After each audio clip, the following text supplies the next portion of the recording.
here. Hello, Kat. Happy Thursday. Yes. I hope you're all keeping well. She does her own thing. I'm a passenger in all of this. You're very welcome aboard, lads, and hope you're having a great day. Enjoying the weather. 3 degrees here in Tipperary. 3, right. Desperate. But today we're going to... Jesus, now, don't be... you're in a very unique... And welcome to the Cat's Arse stream. What are you doing? Anyway... Do you know what I mean? Right, anyway, today, what are we doing? Yes, some Navigraph Academy, friends, as we kind of work towards our very first solo flight. Today we're going to be doing the traffic pattern, or indeed circuits, where we fly around the airport. We have the upwind, downwind leg, right? This sort of crack. And what's gas is, in real world flying, pattern work, it's so very important for a number of reasons. Yes, it keeps you current, it keeps you up to date with what's going on, but it also helps with airport flows, traffic management, but really honing in a lot of skills for us, even as sim pilots, managing our speed, our altitude, when do we use flaps, some visual navigation and navigational aids as we're flying around in the pattern. And well, every airport, I mean, there's no signs in the sky, you see, so we have to be able to understand, well, where are we, what are we doing, when should we climb, when should we turn, all this kind of stuff. So that's what we're going to learn today. Then we're going to move on and brief our Vatsim Thursday flight this evening. We're going to be flying out of Las Vegas as we head on over to San Francisco, which is going to be fun. And once again, taking the 737. I'm enjoying it. It's a great bit of a machine. So yeah, it's going to be absolutely flat out. Flat out. Now hang on, we send a message here.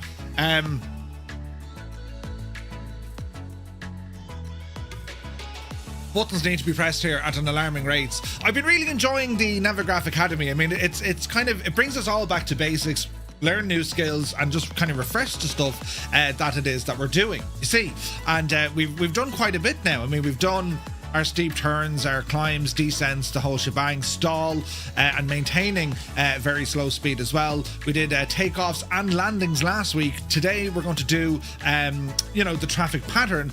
And once we have all this done, we then move on to do our very first solo flight. After that, then we go into stage 2. But once we do our solo flight, well, we've gotten our virtual private pilot license, which is pretty awesome. So all the course content, this is all for free from Navigraph, and you don't need a subscription, and it needs to work with Microsoft Flight Sim 2024. However, you could still follow along if you would like to use other platforms, but it does work very, very well. So how are y'all keeping? Brilliant. Are you working, lurking, on the DOS, in the bed, right? Who knows? But it's Thursday. I've had a fairly busy morning. What was I doing last night? I did studying last night. I was up very late studying, as I do, research and stuff. And well, this morning, it's general kind of just running around. Why is that over there? It's general just kind of running around and doing some bits and bobs, particularly with the sim. So, so many things to do, lads. Not enough time in which to do them. Last night in the news, we were checking out the MD-11 and, of course, the E-Jets. And I'm mad to fly both. And, of course, building up our schedule for next week. Also made the announcement today, we have a new Vatsim Thursday flight schedule kicking off in February, with all thanks to Naughty Gnome. He's devised a plan of utter genius. And, well, to coincide with that, I said, hang on, here's an opportunity for folks who would like to fly on Vatsim. Perhaps they haven't done so, or maybe they've done a bit, and maybe they're as rusty now as an owl thing that's rusty, and they want to relearn or learn for the first time. So in a couple of weeks, we're going to be starting on this stream our Learn to ATC series. We're going to go back through the whole shebang, and don't worry if you can't make these streams, all the videos will be live forever on YouTube. The idea being is to take us from the entry level with the course content that we're learning with Navigraph for basic flying skills. We can apply those, and then it goes into our ATC stuff. So in between them, we'll cover navigation, we'll cover like the weather, how do we interpret it, flight planning, which is a huge part of what we do, and then really getting, dialing into doing checklists, getting our flows right, and then being able to apply all of that to an aircraft that we feel very comfortable with. So we're not worried about, ATC asked me to do something, but I'm just trying to fix this little light here. Do you know what I mean? And hopefully, all going well with a bit of technology, we'll be able to open this up once again to Xbox pilots, meaning that we'll provide our own ATC network. We did this before. We ran our own version of Euroscope, our own network, and we used Discord to look after the voice communications. Basically, we'd have different Discord voice channels that have a frequency on them. So if you're on the Xbox, you just that's the frequency I need to be in. There's limitations with the sim, but this is definitely a good workaround for Xbox pilots. But also, it gives us all that environment, that we can just fly together without worrying about upsetting anyone or upsetting ourselves. It's just us. So it's pretty cool. So also trying to bring some, say, intentions into it as well, which is it's just a phenomenal learning or training aid to get you involved. That's how Say Intentions started with Brian and his dad. The mic fright was real, didn't want to be talking to Vatsim and so on. And even at the time, Vatsim didn't handle an awful lot of kind of general aviation or VFR. So that's how Say Intentions became what it is. He wrote a program to provide a bit of ATC for traffic patterns, right? So it's interesting. So as we're looking at today's lesson, which is going to be the traffic pattern, there are so many important things here, right? The importance of the traffic pattern for us as flight simmers. If you really want to be training and learning the aircraft, getting used to it, managing the energy, managing your climb and descents and all the jazz, traffic patterns that's what we do, right? That's what you need to be very good at. And the same could be said then for any aircraft. If you want to learn the aircraft and just become proficient, we also have then interaction with air traffic control. We could be at a towered airport, or we would have to make calls to the ground, because if there's we could be on the common traffic advisory frequency, CTAF, and we could be chatting away, just letting other pilots know what our intentions are. So we're learning today the flying element. We'll dive into some of the theory, but in the back of your mind, we'll try and keep abreast of the ATC procedures, the phraseology. What do we say? When do we say it? And all that sort of jazz while we're doing this as well. So it's very exciting, right? It's brilliant. We're all going to get a pat in the back after this. So we'll see how we get on. But who's here, look? Spitfire RAF 100 is in the chat. A very good morning to you. Mac Vision, good morning. Gar Gaming, hello to everyone in County Galway. Hope you're well, man. Who else come in now? Voyager Sun, welcome. He says, how are you, Merv? And everyone. Just to say, love the historical streams you do. Thank you very, very much indeed. Glad you enjoy them. APU Inspector, 120 streams in a row. Thank you very much indeed. It's good to see you, bud. Where is this now? Crafty Tigers, good morning. The Impossible Face is here. Working week 1 of January, almost in the bag. Annoyingly, I have to go out in about an hour, so it's a whistle stop. No worries. I was reading on Discord you were having some issues, and did you get them sorted? I'm very busy typing things. Hopefully I got them sorted. Malky Mac, a very good morning. Hope you're well. 98 Vulcan, you're very welcome in. Commander Bolosh, currently at the airport waiting for my flight to Shanghai. Jesus, that sounds lovely. Enjoy the flight, buddy. Also got leg 11 of my leg 80, or of my 80 leg global circumnavigation in the sim finished. Oh, nice. You're going to Vegar. Watch the car park there, but yes, nice APU. Brilliant, right? Just Roy is in the chat. Very good morning to you, Roy. Hope you're well. One Foxy Bingo Gav, good morning. Mr. Blue Swirl, hello, matey. Top of the morning to you, man. Super P Potato. Have to ask you, Murph, what is better to watch you on, Twitch or YouTube? What gives you more money? Well, thank you very much for the consideration. They don't pay unless you have subscribers, right? So how it works is on Twitch you have followers and then you have subscribers. So followers is free. When you subscribe to the channel on Twitch, I get a percentage of that subscription. On YouTube, it's similar, whereby it just there's no follows, it just calls subscribers, but then it has members, in which then you can choose what tier of membership that you'd like, as you can on Twitch, and I get a percentage of it. So that's kind of how it works. But thanks for asking. Wherever is best for you to watch these live streams, that's what works best. You know what I mean? I've always said it, even though I am full time at this, you know, being a paid subscriber or member to the channel is not a requirement. As in, I want everyone to be able to enjoy the content that we do and the flights that we do together, and don't ever feel that, you know, in order to fly with Murph you have to be subscribed. That's not the case. It does help me and it enables me to do what I do, right? But it's you know, it's not the red flag to say, well, you can't fly, it's members only. I don't do that. You know, some things are behind memberships. You know, that's my way of saying thanks. But by and large, no. Everything is as we see it here. But thanks for the question. Cracker, good morning. Hope you're well. Working and lurking, says Spitfire RAF. You poor old divil. Roy says, are the USA Vatsim lessons done? Time literally flies. Yeah. So our FAA conversion course is complete. However, we will be going back and starting from absolute scratch. We're going to be doing our VF4, our IF4, and then we'll do some of the conversion stuff as well when it comes to the FAA stuff. We also need to progress further into our ATC. We still need to focus a little bit on kind of oceanic procedures, emergency procedures. So there's still, you know, there's more lessons to be learned on our syllabus, but I think what we've covered so far with the 3 ATC courses, well, there's enough bread and butter there to get you up and running on Vatsim. You know, and there's an absolute plethora of other things available, like the wings over New England, from the Boston Virtual ARTCC, amongst others, because we know that VAT Air do these training events also. So there's a lot of scope on how to get your flights online, and it doesn't necessarily have to be locked to the Vatsim network, although that's my network of choice, but this is applicable to IVAO and indeed Pilot Edge.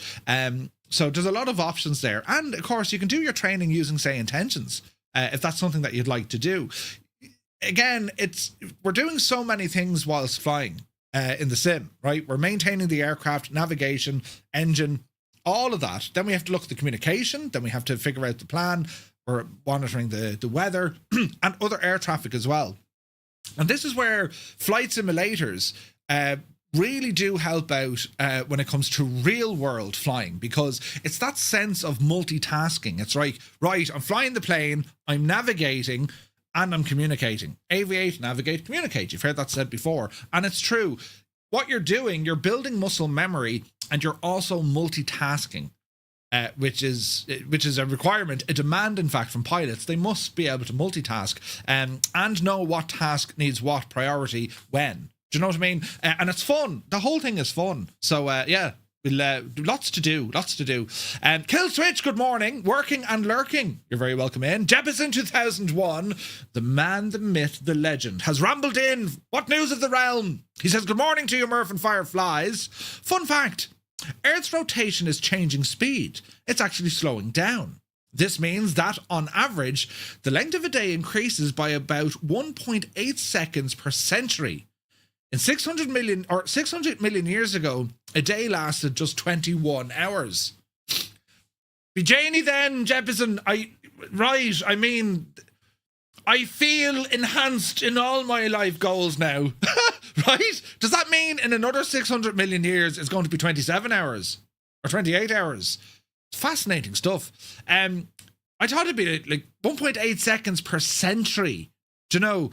Interesting stuff. Java Hugh is here. Practicing ATC with the Discord channels was amazing, he said. Really helped me. Well, that's awesome news. Yes, it's a very safe environment because it's just us, right? And it's brilliant. And the way I'll try and do the streams is you'll have a view of the radar scope, so you understand what ATC are looking at, but also then have your own understanding of separation from other aircraft.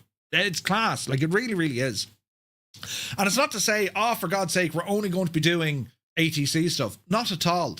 Using virtual online networks with virtual ATC, like Vatsim, for example, is just another way in which we can enhance our flight sim experience. And when I mean that, enhancing your flight sim could be anything from a new aircraft, a new bit of hardware, right? It could be online flying on Vatsim. It could be using, say, intentions. It could be using the missions and the economy with on air. There's a lot of different options in which, you know, we can enhance, but it also gives us choice. Because if you think, well, what will I do in this sim today? Oh, I fancy a bit of Vatsim. Oh, no, I don't. I fancy a bit of heli flying. Or no, I fancy a bit of multiplayer. It gives us all these options, and they're all great ways in which we can enhance the sim. And, you know, enhance our experience with the sim. So it's great stuff. But yes, now we're over here. Look, The Rock, good morning. And Mr. Blue Swirl, thank you very much. Doing well, bud. Doing well. The Impossible Phase, it was an AMD adrenaline thing. Is the adrenaline thing is that like the software that runs it? Is it? Interesting stuff. The sun is getting bigger and bigger too, every 500 billion years. Brilliant. Toto2495 says, well, I'm not here. Hello, and you're not here. You can hear us though. That's the main thing. Good to see you. The sim runs even better now that I've had to do your settings from scratch. Still haven't got to the nightmare stuff fixed though. Ah, interesting. Might have to botch FSR 4. Interesting.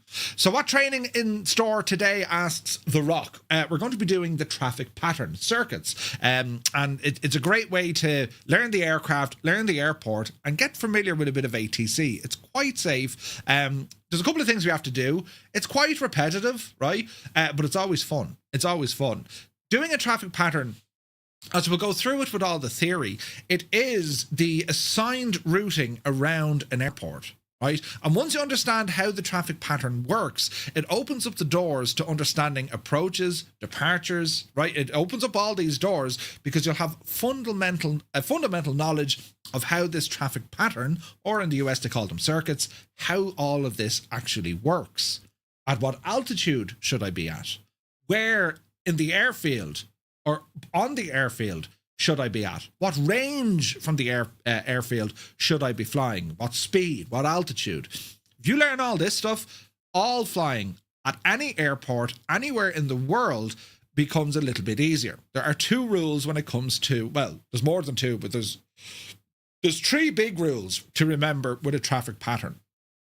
The first one is the vast majority of airports operate on a left-hand pattern. Meaning, when you take off, you turn left, and then left again, and then left again, and then left again. So it's a left hand, right?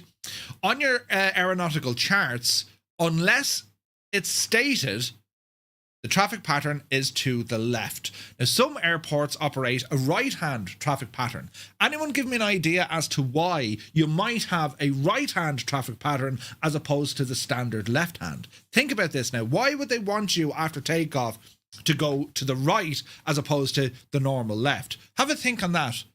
There's multiple answers. The second thing we need to watch then is the pattern altitude. At what altitude above ground level, AGL, you learn all these different letters and acronyms and stuff. AGL stands for above ground level. Effectively, the real altitude above the ground, not your barrow altitude, which is a slight deviation, right? So pattern altitudes are usually, for something like a Cessna 172, 1,000 feet above the airfield or the airport, 1,000 feet above ground level. That's usually the, you know, coordinated area in which you will fly in altitude, unless of course you're taking off or you're landing. That's when it changes, right? And then the third thing, there was 3 things when it comes to pattern work. We have the direction, we have the altitude, and then you would have what else do we do? Speeds. You would have speeds. The speeds are going to be restricted or dependent on certain types of aircraft. For example, your standard general aviation, they'll operate in one group.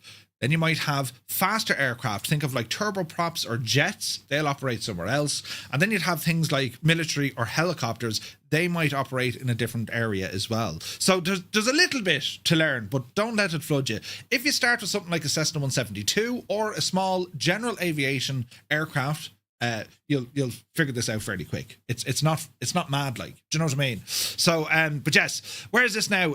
Say intentions are beyond ATC. says Roy, is an extra bonus because it was still in development back then. So that's going to be a big advantage now. 100%. Like when we were doing this before, these were only starting to come on the scene. And what we have now, especially when it comes to your initial call, how to get clearance, and just being comfortable communicating by voice to air traffic control, well, that's where I think Say Intentions is an absolute necessity now. If there's any sort of worry or nervousness, anxiety of, I don't want to talk to a real person, and that's there either because you're not confident enough, you haven't learned the information, right?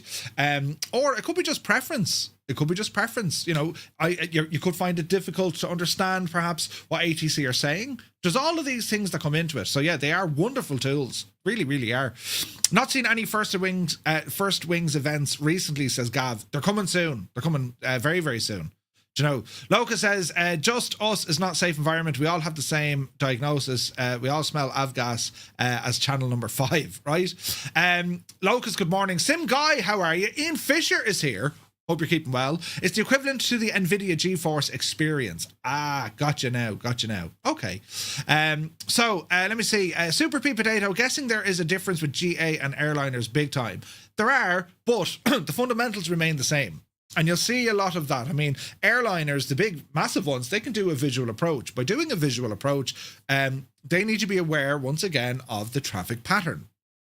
You know, they can't just join at this side. If they're coming into an airport and there are other aircraft doing traffic pattern work, well, they need to understand how the pattern works. They can't just blast in there and, you know, hey, we're landing and that's it. You know, there's quite a bit to it. So the answers would be, you know, why would, in some airports, their routing would be a right-hand pattern as opposed to the normal left-hand. And some of the answers coming in would be terrain from Malky. Yeah, terrain is a big one. If you have a massive mountain or high ground or obstacles on your left-hand side, well, they're not going to turn you into danger, so they're going to say, no, go over to the other side. That's a great one. Obstacles, yes. Terrain, Roy, yes. So the slick one, obstacles, Roy with terrain. Super Potato says wind, fire, terrain. Not so much the wind. Fire, yeah, there could be an obstacle, right? Fire would be classed as an obstacle. Terrain, definitely. Left-hand pattern is for pilots. View being easier to the left. Usually that is the case, but the ground will dictate what way the pattern's going to be. Do you know, pilot flying the aircraft, in particular when it comes to general aviation, they're in the left seat. Usually. So it is a little bit easier. That can help, right? But not necessarily. Briggsy says 2 runways, 1 for landing and 1 for taking off in action. That's also possible, yes. Right, so if you have parallel runways, 1-9er left, 1-9er right, they could be using 1-9er left for takeoff and 1-9er right for landing. So in case there was a go around, well, they're not going to throw you into that traffic. It's a possibility, yes. Norse Viking, good morning. Hope you're well. Military traffic operations if they're near Air Force Base. Yes. Also, there's another number of things, right? We talk about terrain, we talk about obstacles. But what about like towns or cities or areas in which need noise abatement, as in don't be loud with your engines here? That could be a reason as to why they would change the traffic pattern. All right.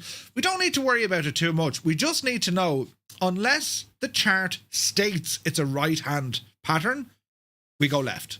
Unless the chart says it, well, then naturally it's a left-hand pattern. And that's left depending on the runway, or doesn't matter what runway you're using. Any runway when you take off, you turn left. It's a left-hand pattern. All right. But yes, or simply another airport nearby. Yes, 100%. And you'll see a couple of different reasons for it. But it also helps them when you start looking at charts, you can kind of interpret, gee, I wonder, is that a right-hand pattern? Not only that, how do we find a right-hand pattern? Now, you can read the APP stuff, or the, what's it called? AIS, AIM. You can read that, ARP. You can read that on the charts, but you can also see it on your sectionals, if it's going to be right hand versus left hand. All right. So it's all very interesting stuff, lads. But as I say, the traffic pattern, this is something where you combine everything that we've learned so far, whether takeoff or landing or climbs, descents, energy management, knowing what happens with a stall, how to get out of a stall. This is where it all comes together when we do our traffic pattern, takeoff, landing. That's what we're doing, right? We're going to take off, we're going to fly around the pattern and land. We're going to take off again. That's what all this is. And this is going to give us the skills in which we can then progress to doing our first solo. Now, real world solos, right? That's a massive achievement for a new pilot when they get to do their first solos. And then after all the training, they do what's called their PPL check ride. And that is it's a two-parter. You have to do your test, your theory, right? Then you have to go off and do your practical test. And that practical test for your PPL check ride covers everything. Stalls, turns, descents, everything. Circuits, you name it, the whole shebang. And including them, we have... you also have cross-country planning, and there's a lot of stuff in it, you know. FAA charts tend to have RP for that. Yes, we'll have a look at some charts here now as well. Corn Wolf, a very good morning to you. Hope you're well. Who else is here? Manny, you're welcome in. Johnny Mon is in the house. In regards to yesterday's news streams, there's absolutely no chance that you would ever see a Skoda in Bozeman.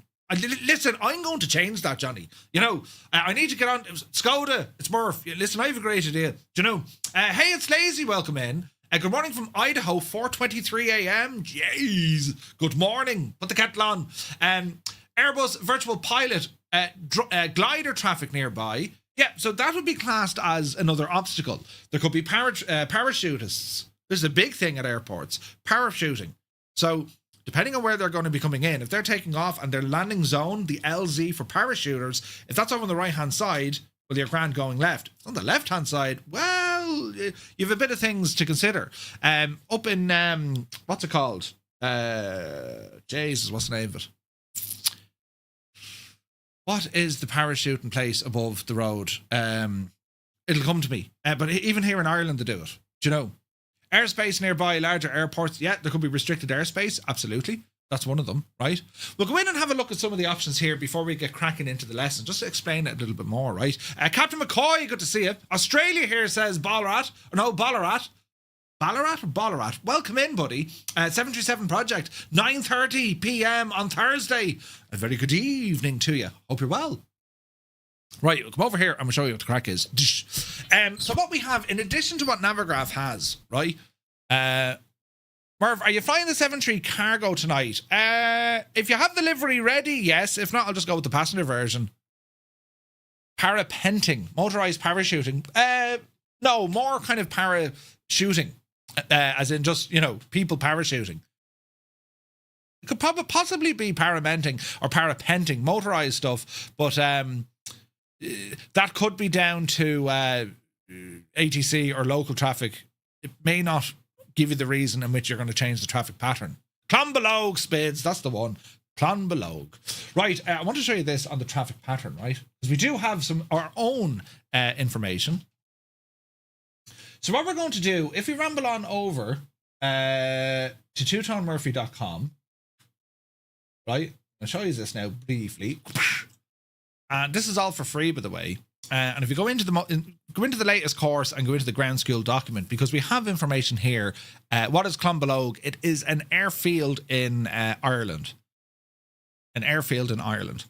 So if we go on up here, this ground school document, this is available to everyone, by the way. This is all free. And there's a barrel load of information in this. There's a lot of information in this, right? And I created it over a number of years, adding to it section by section and doing all our stuff, right? But have a check it out. It's free. You can download it, you can print it, you can do what you like, but there's a lot of helpful information in this, right? So the traffic circuit, right? So this is what we're going to be learning here now today. So this is my own notes, but we'll follow it on for a moment and just see what you think, right? So the traffic circuit, it's a standard path followed by aircraft when taking off or landing. At an airport, the circuit is a standard path for coordinating air traffic. Patterns are usually employed at small general aviation airfields and military bases. Most large airports avoid this system unless, of course, there is general aviation activity as well as commercial flights. Now, why is that? Well, commercial flights, they're going to be operating on instrument landing systems or ORNAV. They're going to be using nav aids in which then they can fly, right? Unless, of course, they go visual. So traffic patterns can be defined as left hand or right hand according to which way the turns in the pattern lie. However, the international standard for circuits is left-hand circuit at a standard altitude of 1,000 feet above ground level. All right? This is because most small airplanes are piloted from the left seat, so the pilot has better visibility out the left window. Right-hand patterns will be set up for parallel runways, noise abatement, or because of ground features, such as terrain, obstacles, and so on. Helicopters can use the circuit but are not required to do so, to use an opposite pattern from fixed-wing aircraft due to their slower speed and greater maneuverability. So it makes sense for helicopters, right? Because the active runway is chosen to meet the wind at the nearest angle, upwind, the pattern orientation also depends on wind direction. Patterns are typically rectangular in basic shape and include the runway along one side of the rectangle. So here is a traffic pattern. Here's the runway, all right? So what we have here, we have taking off at 360 or north, 0 degrees. So when we take off, we have our first left turn, which is a crosswind leg. Each of these stages have names, by the way. We don't really say we're on the upwind leg, right? The reason why we have these names, we have crosswind, downwind, base, and final. We need to learn these and understand, when do we give these names during our flight, during the traffic pattern? These are important. Crosswind, downwind, base, and final. These are key reporting points, be it to ATC or to other aircraft on the ground, right? So if you were to say on the crosswind leg, on the downwind leg, or on base leg, or on final leg. Now, some people will say crosswind, they'll just say, left downwind, right downwind, base, turning final, right? But they're still giving you these main waypoint names. There's no signs up there, so we need to know, I'm on the crosswind, I'm on the downwind, I'm on the base, and I've turned final. That's how it works, and this is the same, right? So we then have, well, how does one join? And that's why we have all these other mad-looking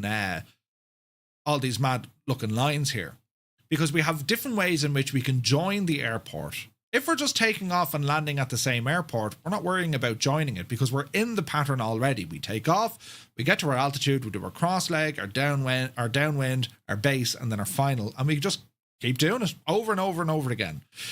When we want to join, when we arrive at another airport, we need to understand how do we join said pattern, because chances are there's other aircraft operating in the traffic pattern. So we have a way to join. We can join on a downwind leg. We can join on an offset 45-degree angle.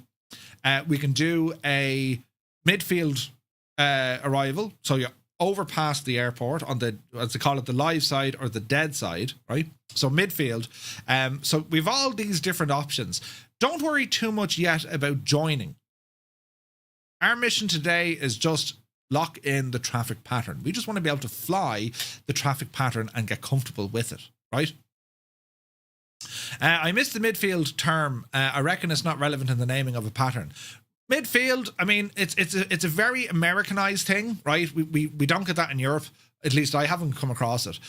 When you report, you could be told report midfield. And what they mean by that is reporting midfield is when you are halfway down the length of the runway on a downwind leg. Report midfield, right? So they might say, report on the downwind leg. If ATC are busy, they'll probably say report when midfield. So you'll give ATC a shout and say, hey, I'm midfield now. But again, it's more of an American thing. I haven't seen it much over here. Do you know? Belbro, good to see you, bud. Kubi, welcome in. Jimbo Stream, Happy New Year. Hope you're well. So that's the idea. Each leg of the pattern has a particular name. The departure leg section is extending from the runway, sometimes incorrectly called the upwind leg, right? However, upwind properly refers to an approach leg outside of the downwind and the opposite direction. So it's there, but it really shouldn't be there. You know the way people say, they said, they or them. Yeah, well, nobody knows who they are. If it's in a book and I can reference the book, I can say, well, there it is. If they or them said it, you can never find they or them to kind of confirm it when you need it. So we go by the book, right? And kind of picture this as learning to drive. You have to be very strict with the learning and the procedures, But once you have it done, yeah, you can kind of adopt your own kind of style to it, provided you're still doing it correctly. You know, you must always drive at the, 10 to 2 or quarter to 3 position holding the steering wheel. But once you get your license, next thing, sure, you're leaning on or you're, you know what I mean? Anyway, crosswind leg, the first short side after your first turn. That's the crosswind. The downwind leg, that's the long side parallel to the runway, but it's flown in the opposite direction. Now, the sub legs, you could say early downwind, mid, or late. You might get that. But it's just to understand, if you were early downwind, we're looking at the runway, we're flying heading north, early is over here, mid is here, late is there. Kind of figure that one out, all right? Then we have the base leg, the short side ahead of the runway. So you might hear them say turning base. And then we have final. This section is from the end of the base leg to the start of the runway. It's also referred to as the final approach or just final, all right? So that is the traffic pattern to be aware of it. Now, if we were to go to, say, Sky Vector, right, and if we were to have a look at some of the international charts, there's me flight planning for next week. If we were to go up and have a look at some of the charts here, let's see, can we identify if it's a right or left hand, right? Because it'll usually say it. You'll actually see the information on the sectional charts. Let's have a look here now.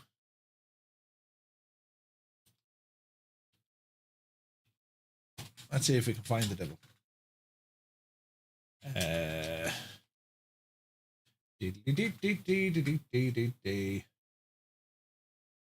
So we're looking for. Let's see. Somewhere that might show a bit of terrain around it. 3-part, no. 3-part. Maybe somewhere where there's a bit of mountainous. That'll always kind of throw you off, right?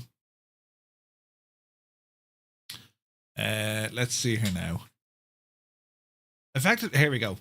So Midland Air Park, right? Just to show you on what it is. So your automated weather observation frequency, right? We have our runway length. There's lights available, right? And then it has RP, and it's telling you that it's a right pattern off runway 25 and 34. All right. Well, why might that be? Well, look, you have a friggin' rocket center down here, right? And there's also obstacles over there with a factory. So if you see RP on your sectionals, that's telling you it is a right-hand pattern. Are we happy enough with that? If it doesn't have RP, right? This guy up here, oh, that's also right-hand. Murphy's Law, you can't find any of them.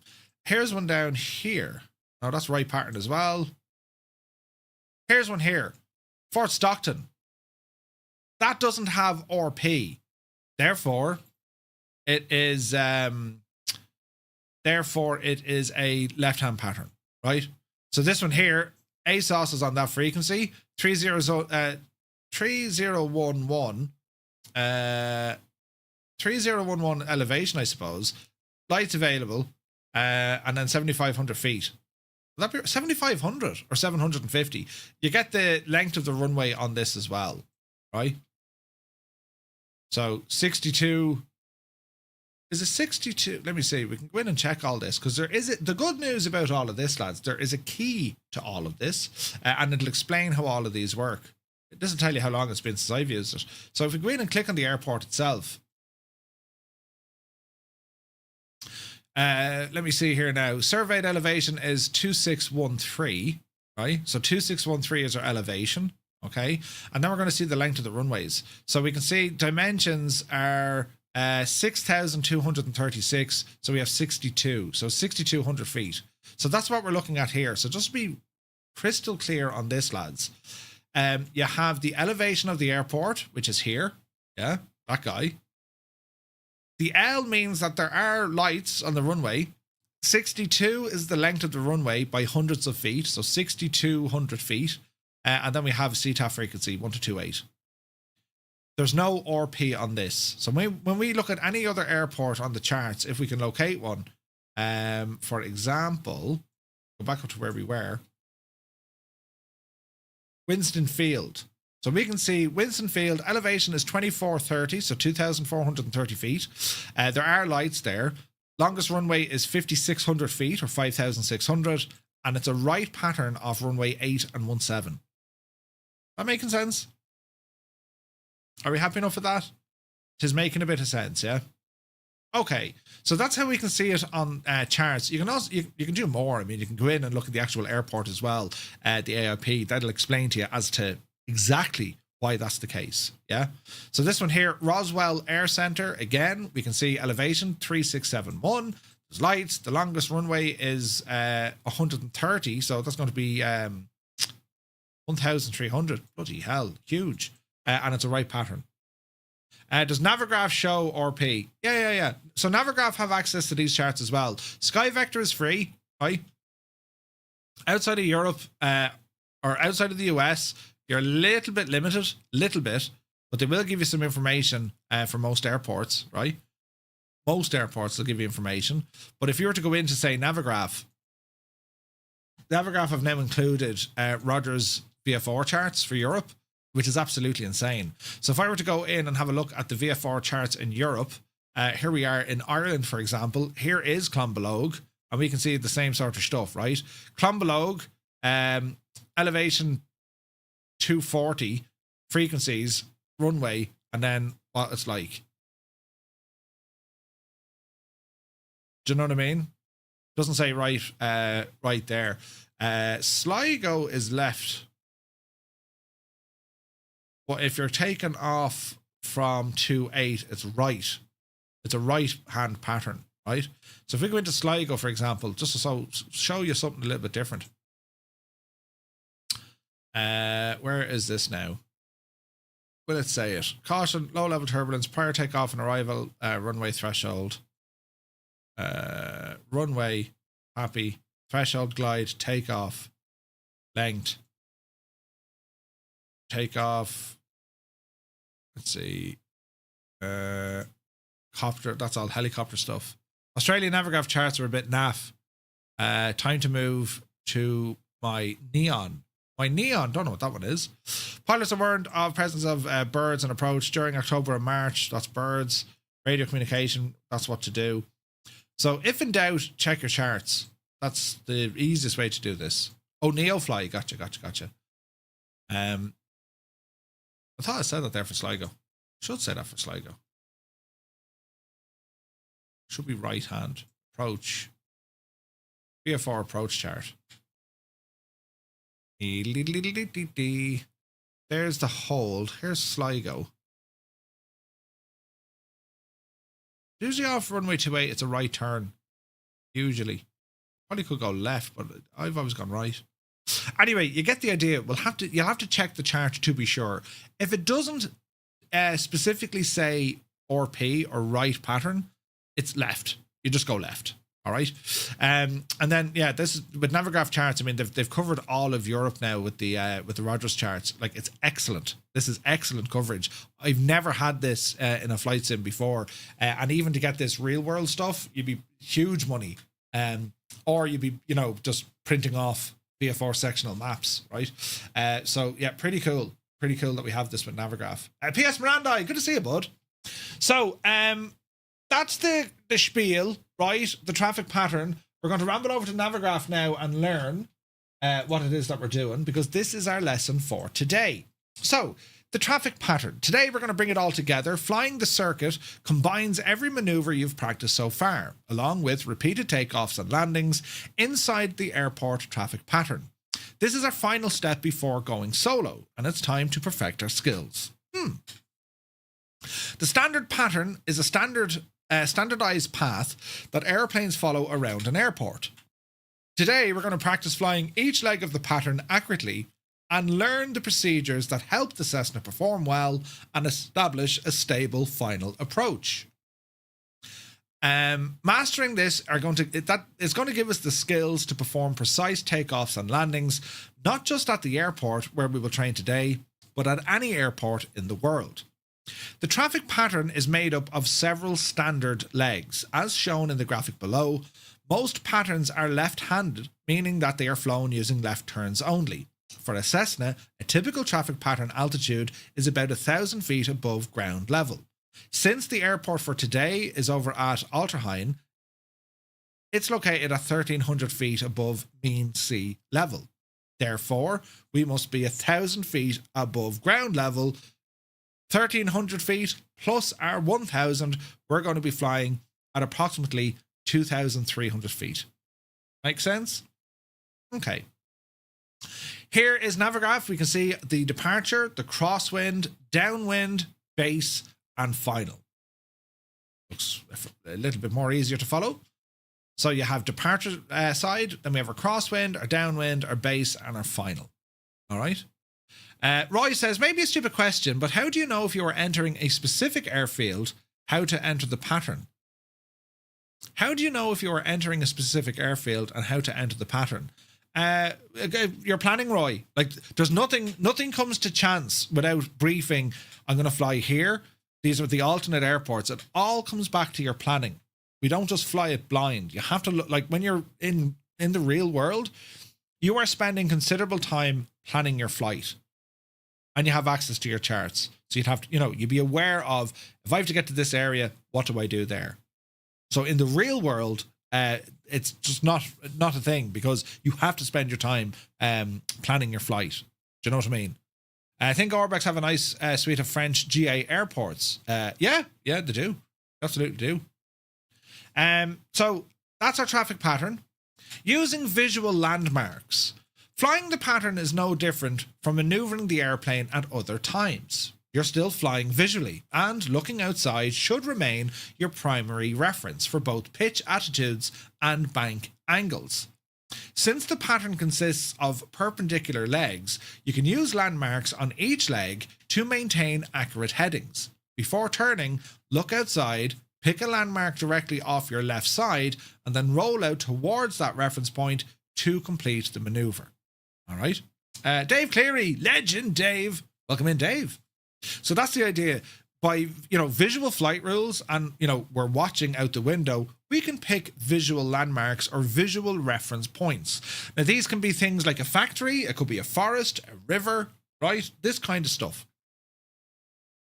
Let us now go to the video briefing where we'll get to know all of the details flying an accurate pattern from takeoff to landing. Also, the parallel distance. You can also use these juts as a visual reference to help maintain the correct parallel distance. More information is provided. Now, the distance from the runway to where we're going, it again is somewhat standardized. It's usually within kind of like 1 to 2 miles, depending, right? 1 to 2 miles. You can't be 10 miles away. Do you know what I mean? Right? You're not in the pattern then. So you get an idea. But we do have a video here. So we'll fire this up. We'll watch it over on the tube of view. And let's see how we get on, right? I'll be adding bits and bobs to this anyway as we go through it. But let's see how it all works out, right? We have buttons, we have. Be able to perform your crowning lessons, and you'll have. Jesus, there's multiple sounds coming in. Let's do this. Fished. Right, we'll do this one. Are we ready? Ooh, come here now, you. Right, let's go for it. The crowning lesson is here, the traffic pattern. Today is where we learn how to tie it all together: takeoff, maneuvering, landings, and checklists. Once you've mastered this, you'll be able to perform your solo touch and goes, and you'll have earned your wings. Let's do this. Welcome to Navigraph Academy, where we apply real-life flying techniques to enable you to fly accurately and proficiently in our most sophisticated modern home flight simulators. Today is the last lesson in the 0 to solo phase of our virtual private pilot's license course, and you are about to become ready for your solo flight. In our previous lesson, we were focused solely on takeoff and landing techniques, and today we're adding the traffic pattern to the challenge. We will learn how to accurately follow the standard layout, performing checklists and maneuvering as we do. This lesson is divided into 3 parts, where we will first discuss the traffic pattern layout and the terminology, and then we will look at the climb, crosswind, and the downwind segments of the pattern, including discussing how to perform our before landing checklist. And lastly, we'll focus on the final part of the traffic pattern, which is the late downwind, the base turn, and the final segment. Here we will also discuss the touch and go technique. All of this will allow you to go into the flight simulator and practice several takeoff and landings back to back. And the goal for today is simple: to fully prepare you for your solo flight. In the next and final part of the zero to solo phase, we will test your skills by letting you off on your solo, where your proficiency will be evaluated. The solo flight includes 2 touch and go landings, followed by a full stop, which all has to be done accurately and correctly in order to pass your phase check. And at that point, you will have earned your wings. So are you ready for this? Let's go. The traffic pattern is a standardized path around the airport, and the goal of the traffic pattern is to maneuver the aircraft safely onto the final approach segment.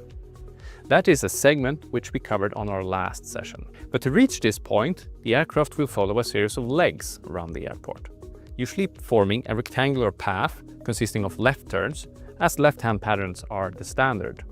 However, some airports may also use a right-hand traffic pattern when so required.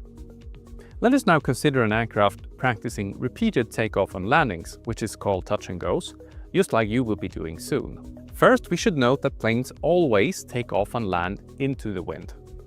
Landing into the wind allows more air to flow over the wings at a lower ground speed, resulting in a shorter takeoff and landing roll. And today, now, just on that, just a caveat, some airports, depending on obstacles and all this sort of jazz, might force you to land with a tailwind. Now, again, you'd have to refer to the pilot operating handbook. What is your aircraft capable of in terms of crosswind limit and tailwind limit? So just to be aware of that. When you're training, 9 times out of 10, more probably, it's going to be you take off into the wind. Okay, if you get to more adverse airports that have terrain, or perhaps, you know, there's obstacles at the end of the runway, or like a big mountain, right? Or it could be at the slope, you could be on the side of a hill. That might then change the rule of taking off into the wind and landing into the wind. And then you have a crosswind component where the wind is blowing left or right. Do you know what I mean? Lord Freed! Bonjour, monsieur. Welcome in. FK, welcome aboard. 5 a.m. Good morning. Didn't sleep. Oh, Jesus. Put the kettle on, you'll be grand. So just to explain that, 9 times out of 10, it's going to be taking off into the wind, landing into the wind. The wind is blowing against the aircraft from a forward position. Or there could be an element of crosswind. Let's say, for example, you're at an airport and ATC are saying, this is the runway for landing, and you're looking at it going, well, that's going to be a tailwind. That's going to be dangerous. You're flying the plane, ATC aren't, so you would have to let them know to say, I'm not able, right? And then ATC will then have a headache of trying to figure out, right, how do we get you down safely? So that's all advanced stuff. Don't worry about that for now. This is purely down to, the rule of thumb is you're going to be taking off into the wind and you're going to be making left turns. Do you know what I mean? That kind of stuff. So we continue on. Today we're going to use runway 10 at St. Gallen Altenrhein Airport, located in northern Switzerland. And runway 10 indicates that the runway direction is almost due east. Since the wind is coming from the east, runway 10 will be perfect for takeoff and landings today. Let us zoom out and consider the layout of the traffic pattern around runway 10. After takeoff, the aircraft will be located on the departure leg. This leg is sometimes referred to as the climb-out leg or the upwind leg, so called since it is flown up and into the wind. On this leg, we're usually still climbing towards our pattern altitude. As the aircraft turns, it will now be located on the crosswind leg, so called since the wind is now blowing across our flight path. And on this leg, we're usually leveling off at the pattern altitude. After flying a sufficiently long distance to establish a proper distance to the airport, we will turn left once again, heading parallel to the runway. And we are now on the leg called the downwind, or the downwind leg, so called since we're flying down with the wind. In this case, on a course heading due west. On the downwind, our goal is to maintain altitude and perform our before landing flow. And this flow consists of actioning the before landing checklist from memory. In the latter part of the downwind, we will be abeam the touchdown point. And at this position, we will start configuring the aircraft for landing, including extending flaps and reducing the airspeed. We will continue on the downwind until we are at a roughly 45-degree angle off the runway, like this. At this point, it is time to turn once again. The next leg is called the base leg. In the turn to the base, we initiate our descent. And once on the base, we select further flaps. The base leg is often a quite short leg, where the main goal is to reduce airspeed and start reducing altitude. Next is our final turn, and we will now find ourselves on the final leg. Here we select full landing flap and establish our approach speed at 70 knots. The goal from here on is to follow the 3-degree glide path with a maintained speed. As we come closer and approach the runway, we further reduce the airspeed to a threshold speed of 61 knots. And you will be familiar with this segment from our previous lesson that covered landings. From here, we proceed to land. In summary, the traffic pattern consists of the departure, the crosswind, the downwind, the base, and the final leg. Here are some final notes on the layout of the traffic pattern. We have 2 additional terms that are sometimes used as well. Position overhead indicates a position right above the airfield. Additionally, if a path is flown on the opposite side of the runway, but in the same direction as the takeoff direction, this leg is also sometimes referred to as the upwind leg. You may recall that the departure leg could also be called the upwind leg, and both of these are correct, as any leg flown in the same direction as the landing traffic is called the upwind.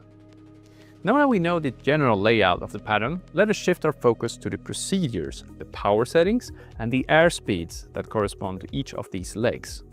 We'll start from the beginning with the climb out leg. Here we are established in a steady climb at 75 knots. Now, so just to recap there a little bit, right? The upwind leg, it's as a pilot, you're not reporting that. If you are a beam, right, or if you're running parallel on the live side or the dead side of the traffic pattern, then you might make reference to upwind or, departure.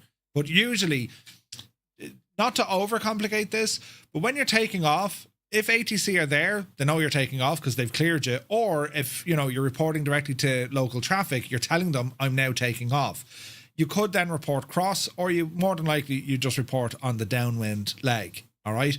So from a position report, upwind, I've never used it, right? To understand it, and that's what they're making reference to here, you understand, well, where are you in relation to the traffic pattern at this very moment in time? Well, I'm on the upwind, or I'm departing, right? Or I'm on the crosswind, or I'm on the downwind, or I'm on the base, or I'm on final. It's knowing where you are relative to that traffic pattern, if that makes sense. Ducks, good to see you. Airborne RC, welcome in. Can I fly the extra 330? Not today, but soon, yes. John, you're very welcome in. Good to see you. Sunjammer, welcome aboard. So, not to get kind of confused with the lingo, the main ones you're going to be reporting on and to remember as a pilot is going to be crosswind, downwind, base, and final. Something else you might hear with ATC, or you might hear from someone else, you'll hear it's called extend downwind, right? That's an instruction to a pilot, or a pilot might say, I'm going to extend my downwind. And the reason why you could extend it could be traffic. There could be a build-up of traffic in front of you, or already landing, or an aircraft is taking off and the spacing is now incorrect, in which case then you would extend your downwind, right? It's also possible you could extend your departure, right? Because there's an aircraft incoming and they're going to be joining, right? But again, this is where ATC come into it.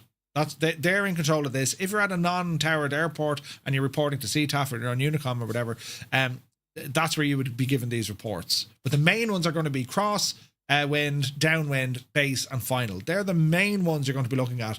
But as to upwind, you're aware of it because you need to know where you are in relation to the traffic pattern. Do you know what I mean? So, yeah.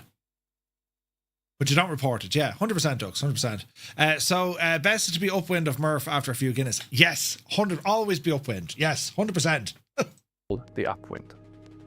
Now that we know the general layout of the pattern, let us shift our focus to the procedures, the power settings, and the airspeeds that correspond to each of these legs. We'll start from the beginning with the climb out leg. Here we are established in a steady climb at 75 knots. And as we have practiced in the previous lessons, at 300 feet we will make sure our flaps are up. Note that St. Gallen Airport is located at 1300 feet above sea level, so this means we check our flaps at 1600 feet indicated altitude. At 500 feet above the ground, we will perform our climb flow. Having reached a minimum of 700 feet, and having made sure we have passed the opposite end of the runway, we can begin our turn to crosswind. We check our left and initiate a climbing turn to the left. Reaching the perpendicular course, we once again go wings level, and we are now on the crosswind leg. At this point, we usually reach the pattern altitude, and a good height above the ground for the Cessna is about 1000 feet. Reaching this altitude, we level off and transition to a level flight attitude.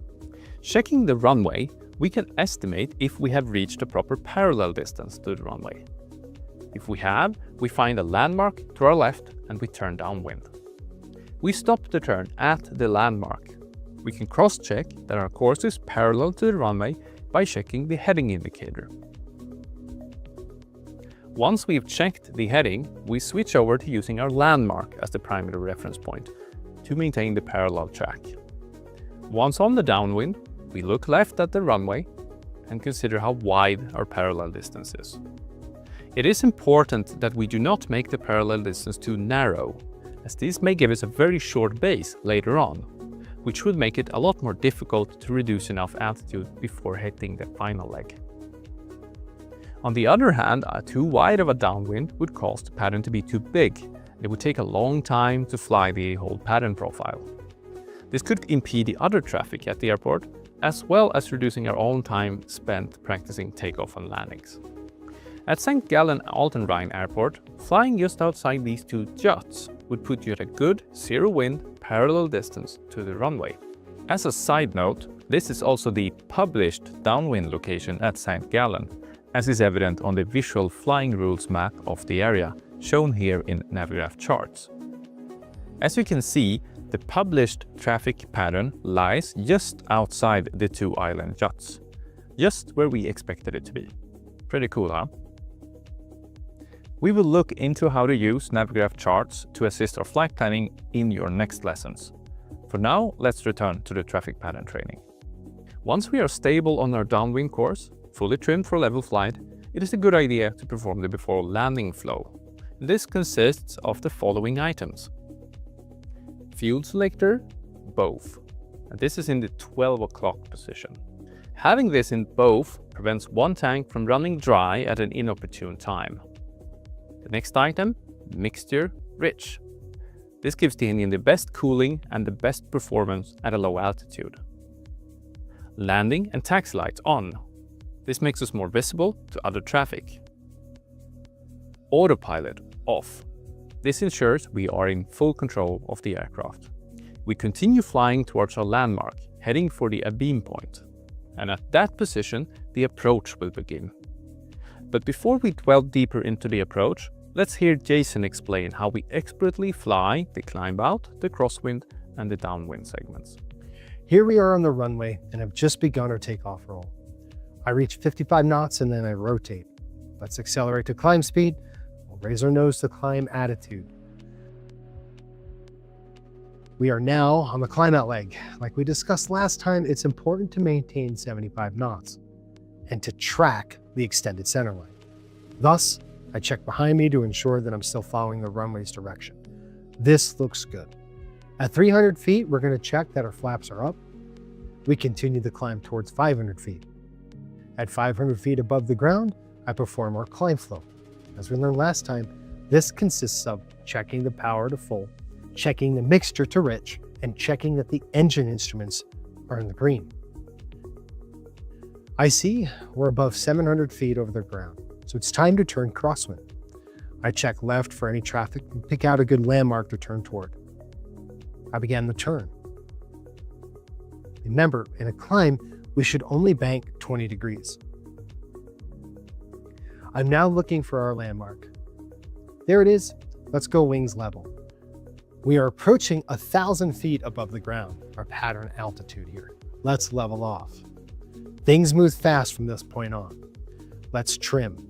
Then we're going to check left to see if we're coming up on a good parallel distance. We are. It's time to turn again. Let's pick a landmark and look back straight ahead and begin the turn. There's the landmark. Once again, go wings level and use our landmark as a course reference. We are now parallel to the runway. Checking our left low view, I could see that the runway slices our left wing strut right here.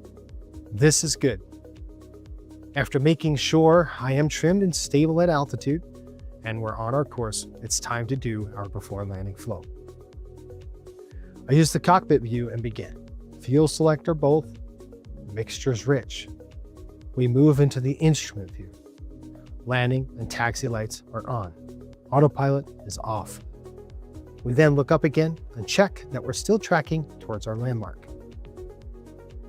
Also, looking out the left with the low view, we can see that the runway touchdown point is close on our left. It's almost time to begin the approach. Let us now begin to explore the approach segments. These latter parts of the traffic pattern have the goal of reducing the airspeed and the altitude of the aircraft, so that it arrives on the final approach segment at 70 knots with flaps 30 and on the 3-degree glide path tracking towards the aiming point. To achieve this, it helps to follow a standard procedure with specific airspeed targets and flap settings on the different legs. Let us begin with the end of downwind procedures.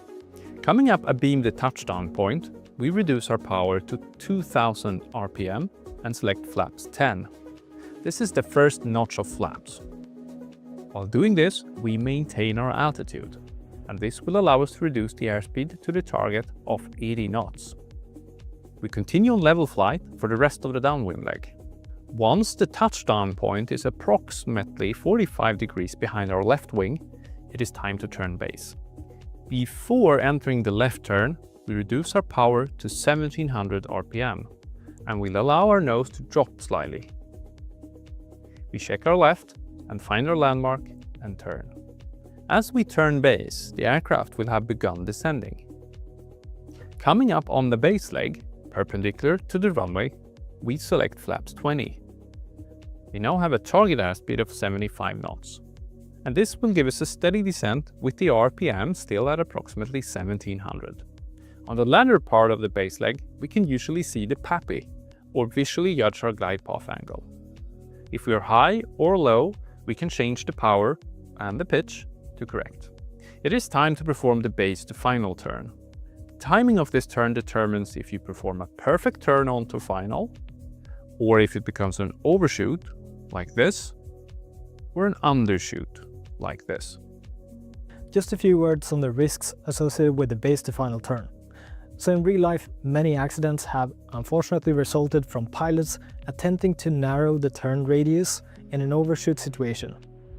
Usually such situations develop like this. The pilot misjudges and begins to turn too late. As the runway appears in view, the pilot is startled and realizes that an overshoot will occur. The natural reaction for many pilots is then to increase the bank angle, in an effort to increase the rate of the turn. But increasing the bank angle has the risk of introducing a stall. As we increase the bank angle beyond 30 degrees, the vertical speed will increase considerably. The pilot will realize this and pull back on the yoke, resulting in a higher pitch angle, which could result in a stall. To make matters even worse, often the pilot finds that increasing the bank angle is insufficient to salvage the turn. It is then tempting to use the rudder to create a yaw, pushing the nose towards the runway. We should remember though that the secondary effect of the rudder is a roll tendency. When this uncommanded roll occurs, the pilot will naturally counter it with aileron input. In our example from a left-hand traffic pattern where they find themselves on an overshoot, the pilot would increase the bank angle and then use the left rudder to try to align with the runway. As they use left rudder, the right wing would tend to rise, and this would then be countered with a right aileron input. As we see here, the plane would be in a high bank, left rudder, and right aileron situation. This is a pretty dangerous state, as the high bank coupled with the cross control inputs, that is, rudder in one direction and aileron in the opposite direction, generates a lot of drag and a greatly increased stalling speed. The airplane is then much more likely to stall, and if this occurs in the traffic pattern, close to the ground, the stall could lead to deadly consequences. In the sim, just as in real life, avoid the temptation to increase the bank angle on your overshoots. Consider your 30-degree bank angle to be a hard limit, and always strive to fly coordinated by checking your slip indicator. If an overshoot occurs, just allow it to progress and continue past the center line. Once you've come around, gently steer back and regain your center line. For the next pattern though, consider why the overshoot happened. Perhaps your parallel distance was too narrow, shortening the base, or perhaps you didn't use a 30-degree bank angle in the turn to base and the turn to final. The timing of the base to final turn is something you'll learn to estimate visually as your experience builds. It won't be long until you realize that the overshoots are behind you. Having completed a perfect turn onto final, it's time to prepare for landing. As we go wings level on the final leg, we extend flaps 30 and reduce the airspeed to our initial approach speed of 70 knots. It is now important to once again check where we are in relation to the 3-degree glide path. If we are high or low, we make early corrections to get us back onto the glide path, which allows for a much more stable final approach. Remember, if you feel unsafe or if you're too high or flying too fast, you can always go around. And the go-around procedure and the training of that was part of our previous lesson. So feel free to go back and check and rehearse that once again. Before Jason shows exactly how to fly the approach, let us rehearse the procedures. At beamed touchdown point, we reduce the RPM to 2000. We set flaps 10 and we maintain altitude. This gives us approximately 80 knots. At 45 degrees from our touchdown point, we reduce the RPM to 1700 and lower our nose slightly. We begin the turn. When we are wings level on the base, we select flaps 20 and aim for 75 knots. Once established on final with wings level, we select flaps 30 and aim for 70 knots. On short final, we finally reduce the speed to 61 knots. Let me talk you through how to fly the approach in the plane. Here we are on downwind. We are just coming up on our beam point. I return our eyes forward and keep our eyes on our landmark, continuing parallel to the runway. We're going to reduce power to 2000 RPM. Check our airspeed to be below the VFE of 110 knots and immediately extend flaps to 10. Remember, as we select flaps, the nose is going to want to rise. We must maintain pitch to avoid climbing. The airspeed will begin to trickle back towards our target of 80 knots. I will have to use trim to become stable at the new power, airspeed, and flap setting. I keep flying towards my landmark. I check the runway over our left shoulder. We're approaching a 45-degree angle to touchdown point. It's time to begin the turn to base.